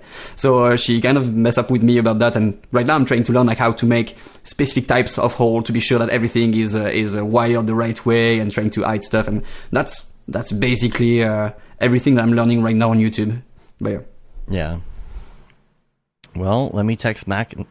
He's back. He's back. Oh, he's coming back. Oh, there we go. Good. because it's just about time for the drop, and I was a little worried. Sorry about that. Yeah, sorry. Oh, he's muted. I think he muted his it was Skype recording. It was recording. It just was muted on the yeah, Skype. you just had Skype muted. Yeah. So now that you're done Sorry. with that drop, are you ready for this drop? Yeah, let's do it. Yeah, feeling better? Okay. Cool. Yeah, let's do that. Let's go to the drop. Drop. Is this the fucking mic? Drop. This is exactly what I should be doing. What's up, and welcome to this week's episode of The Drop, your weekly source for all things NFT and crypto art, as well as upcoming drops by notable people in the MoGraph industry. I'm Matt Milstead. Joining me, as always, is Dave Koss. And also joining us this week is Arnaud Mélanger. Hey, nice. Thank you. So we got a lot to talk about this week. We're going to start a lot of drop news. Yeah, Matt's not feeling well. We're going to start I'm not. out, That's why you hear my voice. And yeah. Hopefully I don't have to I'll do the leave. beginning section. I'll talk about the Arya thing, and then you can save your energy for the drops. And Appreciate that. We actually have quite a bit to talk about here. Number one, if you haven't heard, David Aryev got hacked. Yes. Pretty bad. Yes. And we're going to talk about it a little bit. He will be here for the Christmas episode, the traditional Christmas episode, and so we will get the full story from him. But we did want to just talk about it for a minute, talk about what happened so that we can help people, hopefully, to watch out for certain things. There's a big scam going on, and apparently this is huge. It's not just David. It's a bunch of people. It's a bunch of people who own crypto. And what it is, it starts with a SIM swap or a SIM clone, a SIM hack, if you will. This has happened to some of our other friends before as well recently. Right. And all it is people use social engineering, and they go into a physical store a lot of times, or they'll call on the phone a lot of times a physical store because they have a little more luck doing the whole social engineering thing. They'll go in and say, oh, my phone's messed up, I'm having an issue, and I need to get a new SIM card, I lost my phone, and all this stuff, and they give a sob story. And they get a SIM card with somebody else's phone number, and everybody uses their phone for two-factor authentication. So what happens, as soon as you get that, you know somebody's email address, you said, hey, I forgot my password, send me a text to reset my password, and you go in there, and in David's case, it came up on his phone too, but he just couldn't get it fast enough because they were ready to roll. And so they immediately changed his email password, all his logon information, because they had the two-factor authentication. Then they went in and they stole his Twitter, they stole his Instagram account, and they did a few things. Number one, they started talking to David, and it's kind of weird because they're talking to him on his own phone number, right? So like Chelsea is texting David, who is actually the hacker, and the hacker is replying back, right? So he basically got locked out of everything. Yeah. And so they're texting back and forth, and you can see here, there's this text between them here. It says, it seems like you're not taking me seriously. David, I'm getting bored. The police won't help you. Just hang up the call. Give me your fucking ape, or things are going to be hell for you and your family. Basically, like, straight up blackmailing this dude, extorting him for his ape, which is, it's just crazy. And the other part of this is that since they had his accounts, they start talking to other people, and this is the joke between us and Aryev now after the last few days, because you got a joke or you'll cry. Is the joke is, hey, can you do me a favor? Yeah. But they were doing this to everybody that he had contacts with, and there were people. I mean, people love Octane Jesus. Yeah. You know, oh, he's in a jam. They'll say, oh, I need to borrow some money for this rollout or something. Can you spot me some ETH? Here's my address. I'll pay you $100 tomorrow or something like that. I'll give you some interest back. It's so messed up because there are people who are like, yeah, anything for Octane Jesus. You know, it's understandable.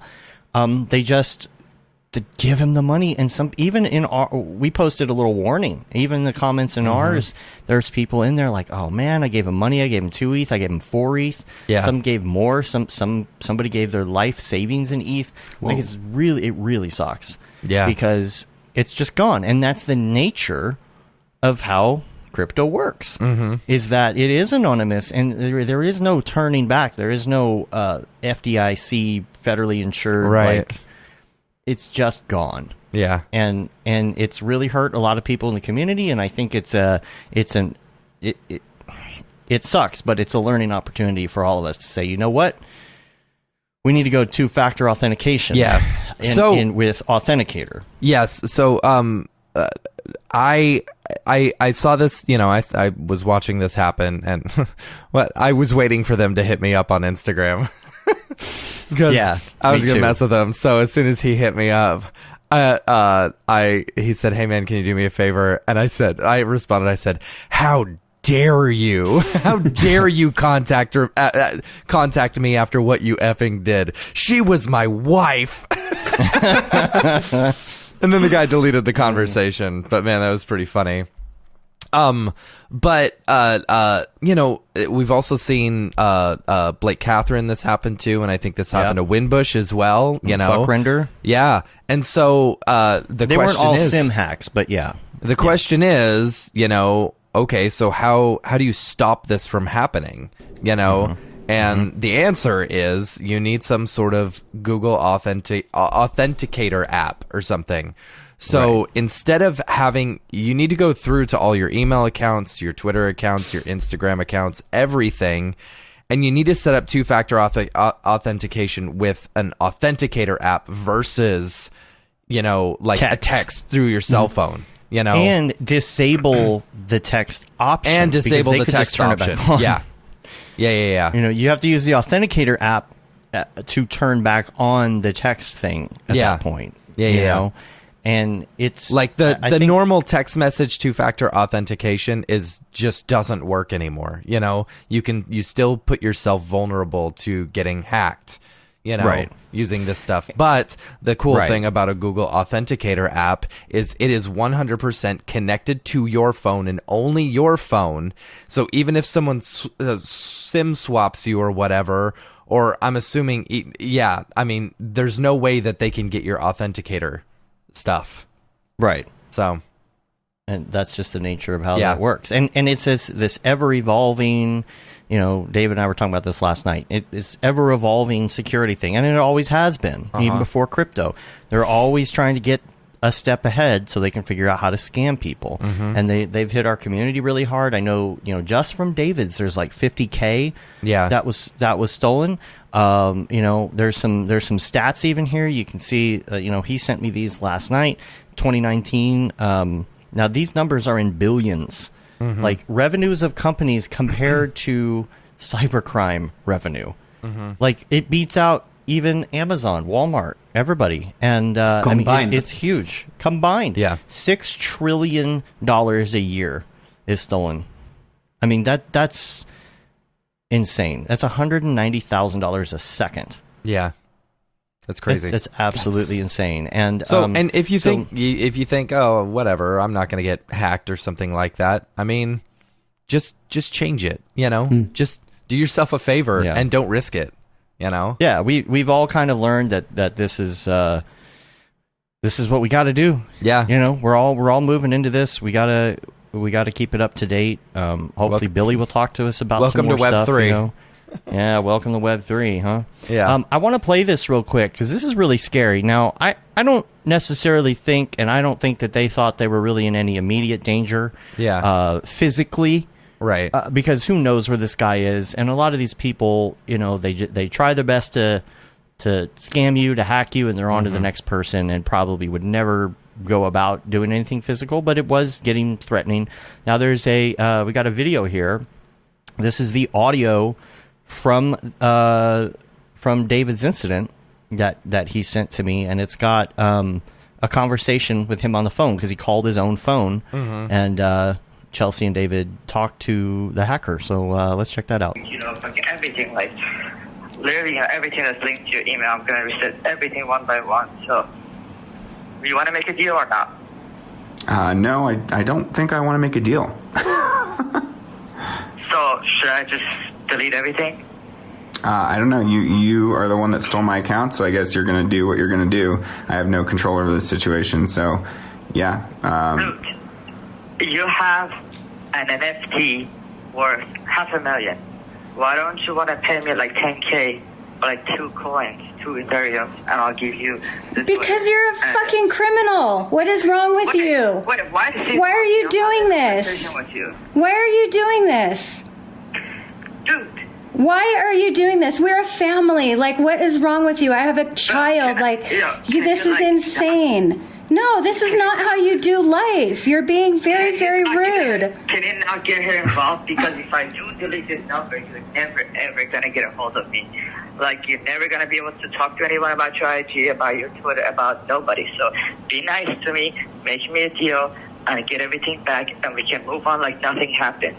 Or if I do delete this number, and you're never going to be able to get a hold of me, you're never going to be able to call me, never going to be able to fucking get your account back, your IG, your Twitter, you're going to have to just forget about everything. So stop complaining, screaming. So you're telling me that what you've got is my Instagram and Twitter, and you're just going to delete everything? Is that the idea? An email. And the email, yeah. And everything that is linked to your email, like your bank, your cash app, your Uber, your files, your ID, your SSN, your statements, like everything. Yeah, well, let me get back to you. We're trying to figure this out, so... Dude, it's a simple yes or no. You send me 1 Ethereum, I'll give you the password to the email, and you send me another, I'll give you the fucking... Isn't that crazy? That's ridiculous. Freaking crazy. It's like something out of a movie. But did he contacted Twitter and Instagram security, I guess? Yeah, he contacted Twitter. I know he got it back. I don't know about his Instagram account. The Instagram is not back, but he's got everything else. Yeah. So that's good. They didn't get their money, but they did get money from other people. From other people, yeah. Yeah. So here's the thing. Here's the thing. Like, as much as we all love each other, in this space, if anyone's asking you for money, don't do it. Like if Ariev had hit me up on Instagram and said, hey, can I borrow some money? I would have called him. Yeah. Right. Like never. And he tried to do that. Yeah. Or the hacker. People tried to do that with the hacker. Yeah. And then he was like, bro, you don't need to do a video call. We're good. Trying to cover it up. Yeah. But I feel really bad for the people that went for it because they were trying to be nice. They were trying to do something for him. Yeah. Didn't think anything of it. But here's the thing. He sent me a link. There is Simon Art online. He's an artist and a cybersecurity expert, like 15 years of cybersecurity. And he has on OpenSea, it's an NFT piece that you buy. It comes with an unlockable PDF, and it's like NFT security guidelines, a comprehensive deal, right? They apparently know who these people are. You got some leads and working on it and stuff because it's a big thing. Pac also put out a $50,000 bounty on this dude's head, which is good. Way to go, Pac. If anybody knows, now I know you've got to have some information linked to your Cash App, but when he hit me up on my personal Instagram, hey, can you do me a favor? I was like, yeah, dude, totally, man, I can do you a favor. And he wanted, crypto, and I was like, well, I'm not in front of my computer. I could Cash App you, though. I got his Cash App out of him. So if anybody knows, I'm sure that's linked to something. But it's good. There's a bounty, and there's a lot of people that apparently have some good leads on these people. So what Ariev is doing, he told me I could say this on the show today.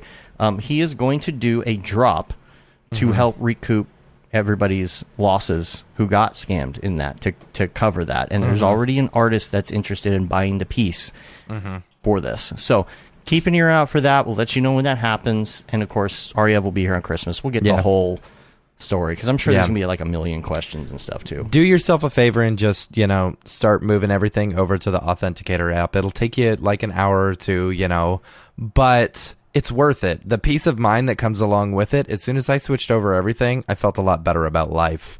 Here's the thing: the weakest link is not your cell phone or your text. The weakest link is random guy or girl working at the a physical store somewhere, and just a service provider trying to be nice with clients that are just whining about something, and there are so many scams involving that. But Yeah, there are, and AT&T is really good with it. If you do a PIN number with AT&T, they are very, very, very, very secure with that. Like, there is nothing they can do without that PIN number. Like, that is a big deal.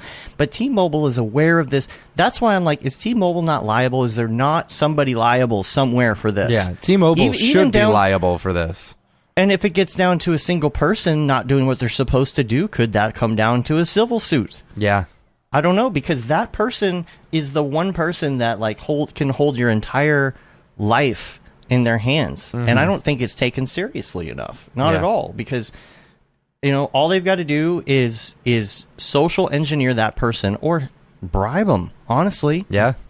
If you're even working at a T-Mobile store or an AT&T store, you could just get into it yourself. That's true. That's true. I think that this is going to become a bigger deal. Yeah. And we'll see where it goes. I think the solution really, though, is just to cut them out of it and go with something else. Yeah, totally. Let's talk about the major drops this week. Yes. You can go through the list here. Yeah, let's go through the list. First up, Nifty Gateway. What? I said it'd probably help if I pull the list up. Yeah. But yeah. First up, Nifty Gateway today. We've got 2 drops. First one by Jason Ebayer, I think is how you say his name. He's the one that does the really shiny, muscly people, Oh, yes. Yeah, Jason. I remember the shiny, muscly people. Yeah, the shiny, muscly people. So shiny.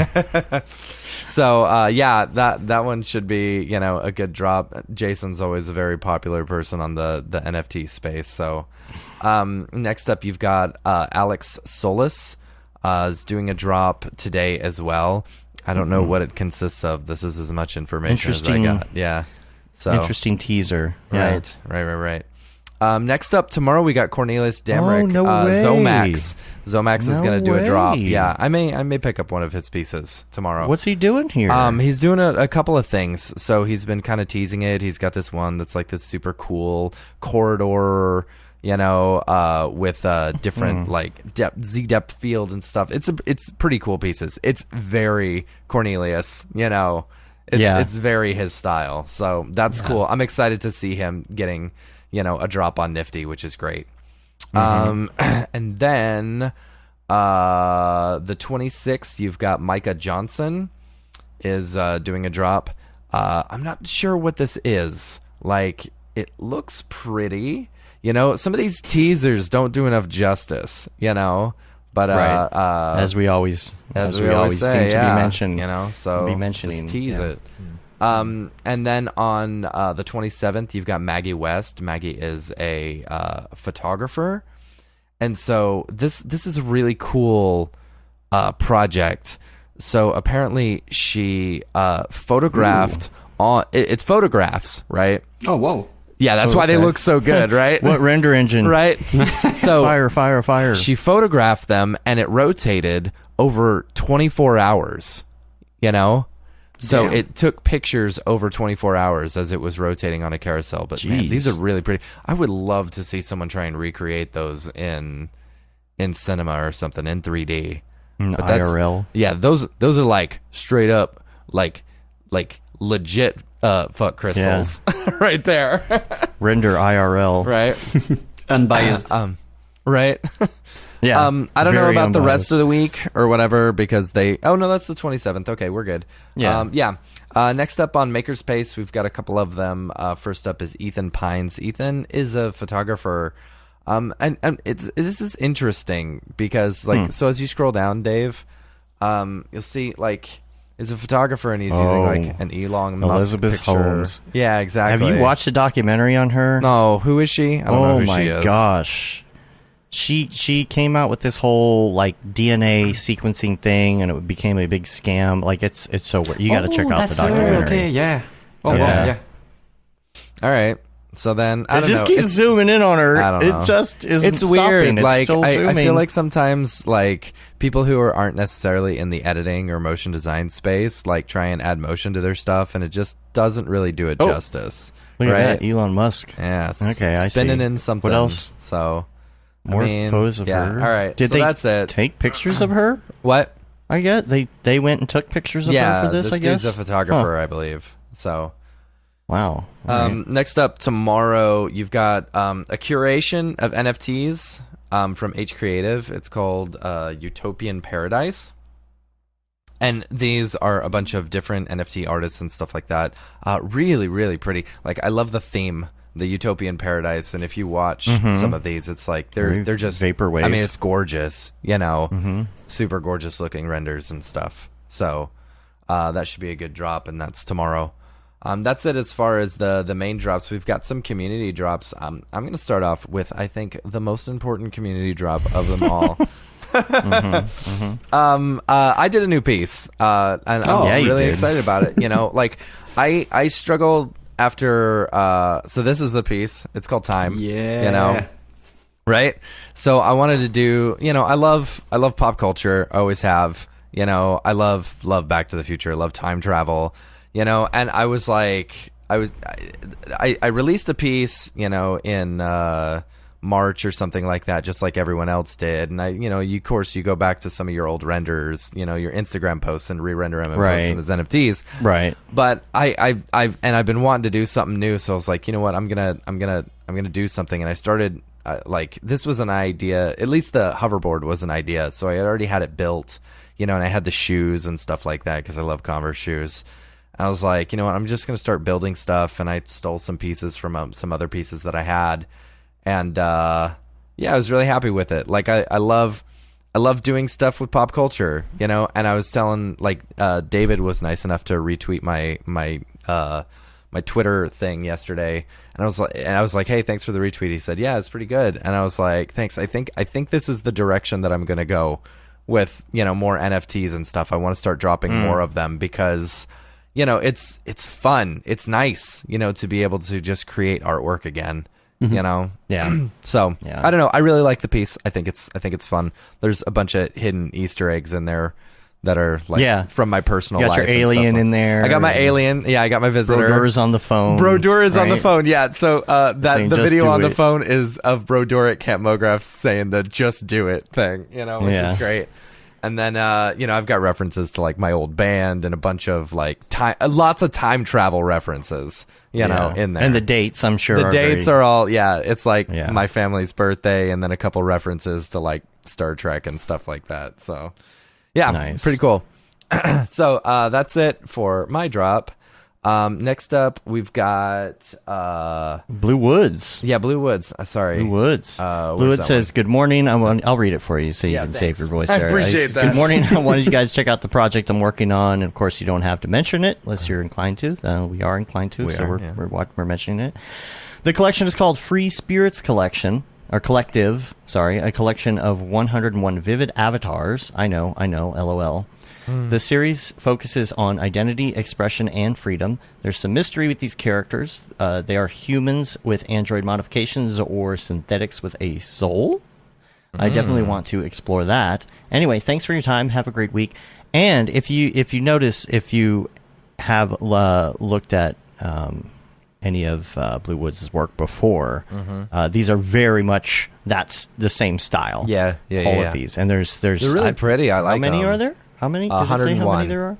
101. 101. Yeah, and it's 0.05 ETH right now, so it's $210 at the current price of ETH. Man, I wonder what it costs to mint all these. Jeez, I don't know. Minting, I minted that piece on Foundation and stuff, and it was $150 in gas to just mint it, and then $150 more just to list it for sale. It's like, these are interesting though because I don't necessarily. I mean, some of them kind of use the same. Yeah.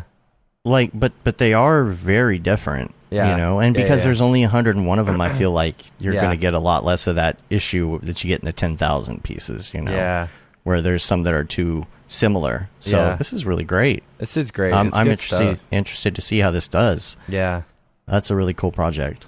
So. That's cool. Yeah, cool. And it's 0.05 ETH. So another project that I mentioned this a few weeks ago, Slim Hoods. Here, Dave, I'll send you the. Yeah. So I really like Slim Hoods, right? Let me see if I can get the website up now. That's the wrong Slim Hoods. Wait, different Slim Hoods. Don't let me bring up anything not family friendly here. So Slim Hoods just announced that they were doing a, what is it called? It's called like the Random Character Collection or something, on their Discord and stuff. So I love these little guys. I think they're awesome. I bought one at like 0.35 ETH, and it went down like about a week and a half ago before they announced this collective. You could get one for like $20. I paid like $150 for mine. You could have gotten one for $20, and now you see the floor since they announced this collective is up to 0.045 ETH. Which is pretty sweet. It's good to see that people are continuing to have a roadmap for their stuff, and it's causing the price to go up. I don't know. I love the Slim Hoods. Like I found one that looked like my 3D wife. glasses guy. Yeah, the 3D glasses. The 3D glasses ones, they're actually worth the rarity on those are pretty high. But yeah, our friend K-Rup was in an article. I'll put this in the show notes. We got the Bored Apes Take Manhattan. It's this article about the New York shenanigans and such. Yeah. This is, I guess. Did they put his meme in there? Well, they didn't put the meme came from the article. So he's in the article. I don't know if I have the meme. I'll have to go find the meme. I'm sure it's on Facebook. It's on Facebook. I think he used it as his like profile picture. Yeah, I'll go find it on Facebook real quick. He hasn't snuck in to talk about Breaking Bad or The Wire much lately. Yeah. Facebook is really slow today. I'm just waiting for it to come up here. But couple it memes. It hasn't worked for a few days, a few weeks ago. So yeah. There you go, Dave. Here we go. I got it. I got it here. Here we go. So silly. They call me 007, 0 job skills, 0 girlfriends, 7 cartoon monkey pics. There you go. Yeah. It's crazy how this is in pop culture and everything now. Post Malone bought one in his music video. Yeah. So it's a big deal. You see why these hackers are after somebody like David Ariev, Yeah. And I can also understand why a lot of crypto collectors are super anonymous and like super skittish about just revealing anything about their I know. If you find out who they are, imagine how much you're putting yourself out there. Yeah. Right. At one point, I wanted to I made a 3D sculpture of one of the first render that I made as an NFT, and someone bought the video version of it. So I was like, hey, I want to thank you about that, and I want to send you that piece. And he was like, that's fine, but thank you, but no thank you, actually. He wanted to stay really anonymous. I'm like, I just want to thank you for the fact that you paid something. But he really just wanted to stay anonymous. So it's still on my desk if someone wants it. That's funny. Cool. And you got your NFTs as well. I'll bring these up here. You got you have I've got 2 small collections, honestly. I try to make them as affordable as possible, just because of the fact that I don't have the I don't have the community behind that, so I'm really just making them for fun. That's and pretty. If I think that it's something nice, I'm putting them. I made a lot of just like the rocket. Small turnaround turntable of renders. Every time it's to test something. One time it was to test Arnold by itself. The other time to test Amber Jen, then to make more loops. Cool. So that's basically it. I made something with X-Particle. As you said just before I started, by just re-uploading the render that I made in Instagram a few years ago, and then I started to make stuff specifically for crypto. But I made always like a still image version that is really cheap, and then an animated version of it that is a bit more expensive. But I don't promote them that much, so that's why I think it's taking so much time and so much brain time to stay on the social media and to communicate with everybody. I mean, it's becoming a job by itself to just sell your own NFTs. Then you have to get on Twitter, and you're like, right. ugh. That's the thing. So, an old boss of mine hit me up, and he's like, "Hey, I want to get into this NFT space." And I'm like, "Well, first of all, you're about like 8 months too late, But well, not really, but yes, like, but no. He's but yes. He always has a tendency to be a little behind on the fads. But he hit me up, and he's like, "Hey, I want to. What do I need to do? Can I pay you to help me?" And I was like, I mean, just create artwork, then you upload it and you mint it. Yeah. And then I was like, but you have to understand, it's like a full-time job if you want to, do stuff like this, because it's going to take a lot of work, especially you know, you can post stuff up online, but it's not going to sell if you don't put it out there and like, you know, hey, this piece is out, blah, blah, blah, you know, and make a name for yourself. And also, since you interact with people on Twitter, you have like your full timeline full of NFT. So you think that everybody is talking about NFT right now just because you had to follow all those people because you were shilling with them. So it's like, it's becoming like you are entering the bubble and it feels like everybody is in it. Yeah. And as soon as you get out of that, you realize that, well, you don't have any more. I was using Twitter just for have new stuff, people that I like, people that I follow, and it was just overwhelmed by everybody saying like, "Give me your NFTs, sell me your NFT." Man, it's just too much information for me. I had to do like a list of people on Twitter that I'm not seeing in my feed, but just to keep following them, just in case. But just like, I couldn't deal with so much information in such a small amount of time. Yeah.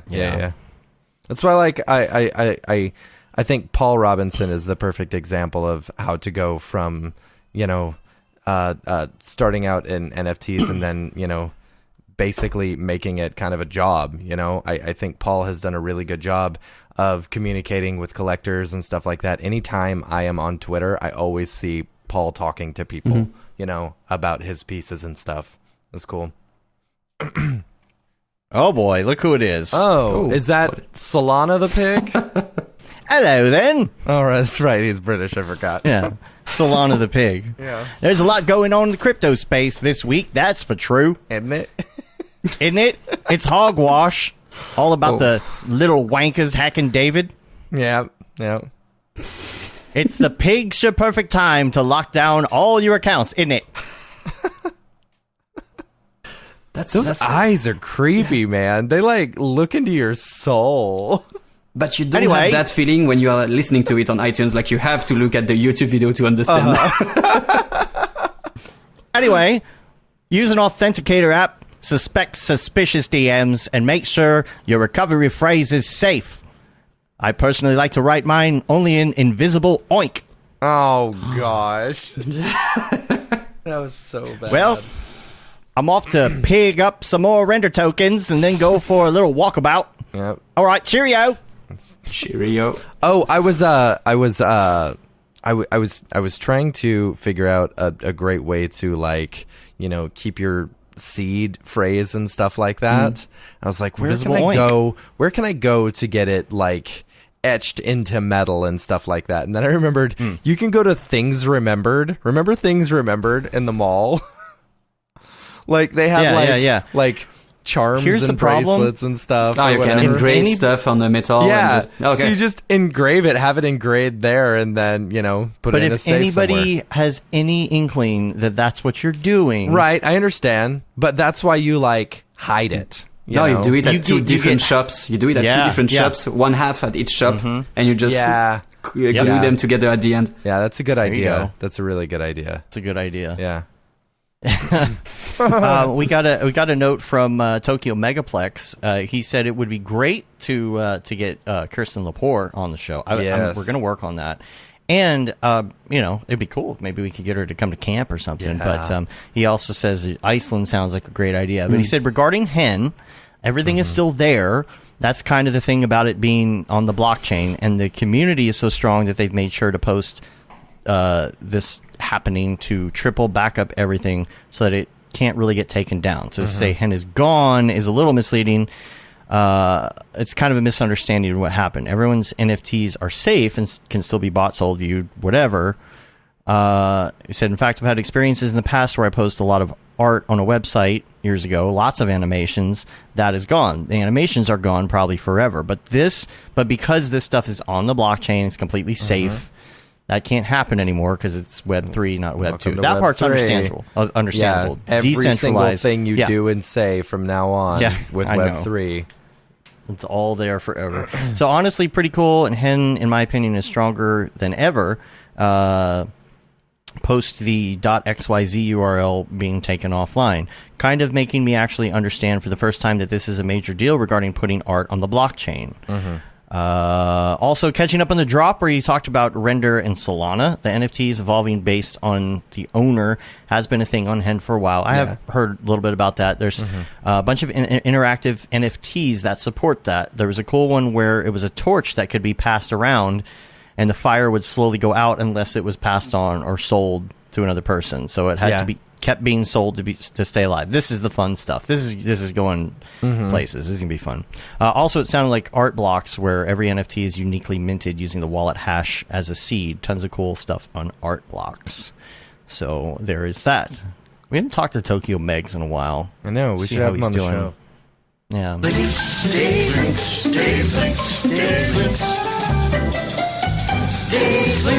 A couple links I wanted to talk about real quick. And there is, I believe his name is pronounced Chamath, Chamath. Looks like Che Math. That's his Twitter handle. He was talking about Render, actually, and he was using examples of token projects and things that have meaning behind them, have structure behind them, have an economy behind them. And he's a huge name in the crypto world. And for him to be bringing up Render specifically, I think was really cool. And it was on a show, I believe, with Jason Calacanis, I noticed as well. Somebody that I've followed for years. He used to be on not Tech TV, but This Week in Tech Network, Leo Laporte's network. Also, this is interesting. The LA Staples Center is going to be renamed to Crypto.com. Crypto.com Staples. Crypto.com Center. Yeah. That's crazy. Isn't that insane?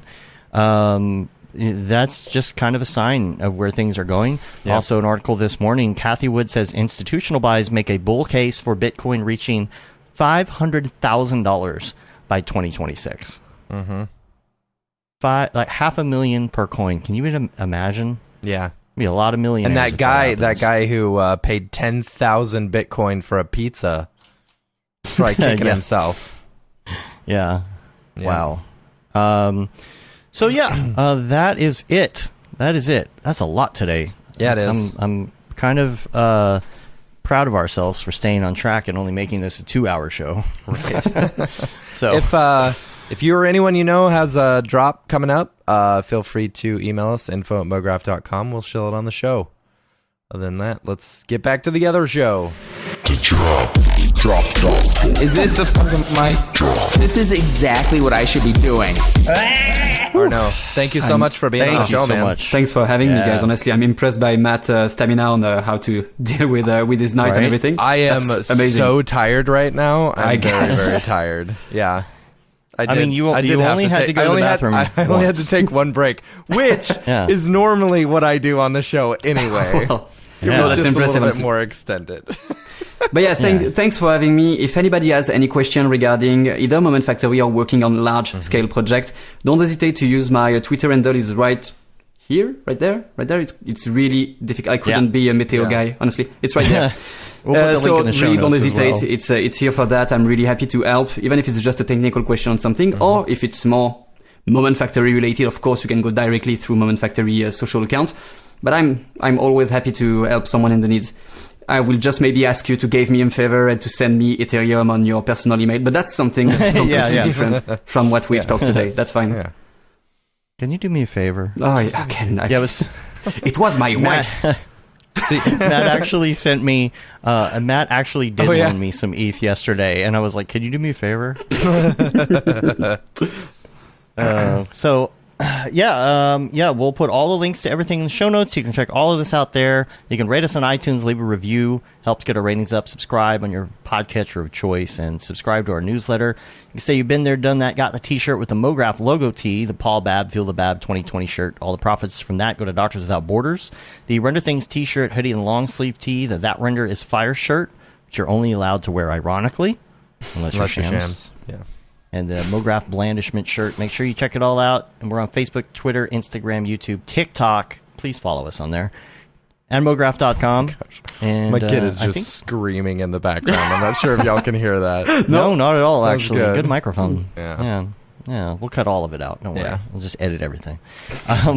That's pretty much it. Thanks, everybody, for joining us.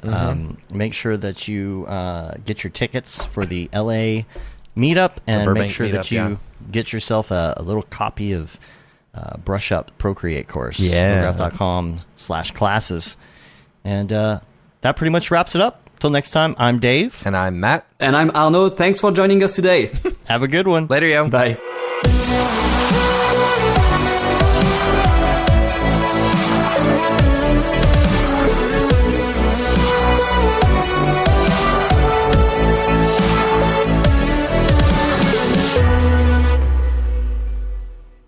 It's pretty good, I guess. MoGraph.com, an online resource for motion graphic artists. Start your week with the MoGraph podcast. Industry news, interviews with your favorite artists, and terrible humor. Watch live shows and interviews from MoGraph events like NAB, SIGGRAPH, Half-Res, and local meetups. Our MoGraph Talks feature live demos and motivation from artists all around the world. Sometimes you gotta make stuff that you're not gonna put on your reel, and I'm not here to judge. What if Rick and Morty show up for the countdown at midnight? That's where I peaked in life, in my career. We gotta stop this thing, Rick! It's gonna kill us all! Hear from the people that create your software, design your render engines, and artists that are changing the face of modern motion graphics. You get that render done. Yeah, you better frame what? MoGraph tutorials and online classes will teach you about Cinema 4D, After Effects, as well as other popular software and render engines. Throw in the HDR Studio, take the render settings, pick the HDR, put a reflection, and gorgeous. Branch into new software. Learn time-saving tips, techniques, workflows, and lessons that'll keep you up to date in the world of motion design. Oh, brother, those are some of my favorite elves. I love projects that scare me. When our art director comes to us and asks for something that I had never done before, man, it gets me pumped. Join the conversation in our live sessions. Check out our plugins, or join the hundreds of daily active users in our Slack channel for technical help, advice, contests, or just to joke around.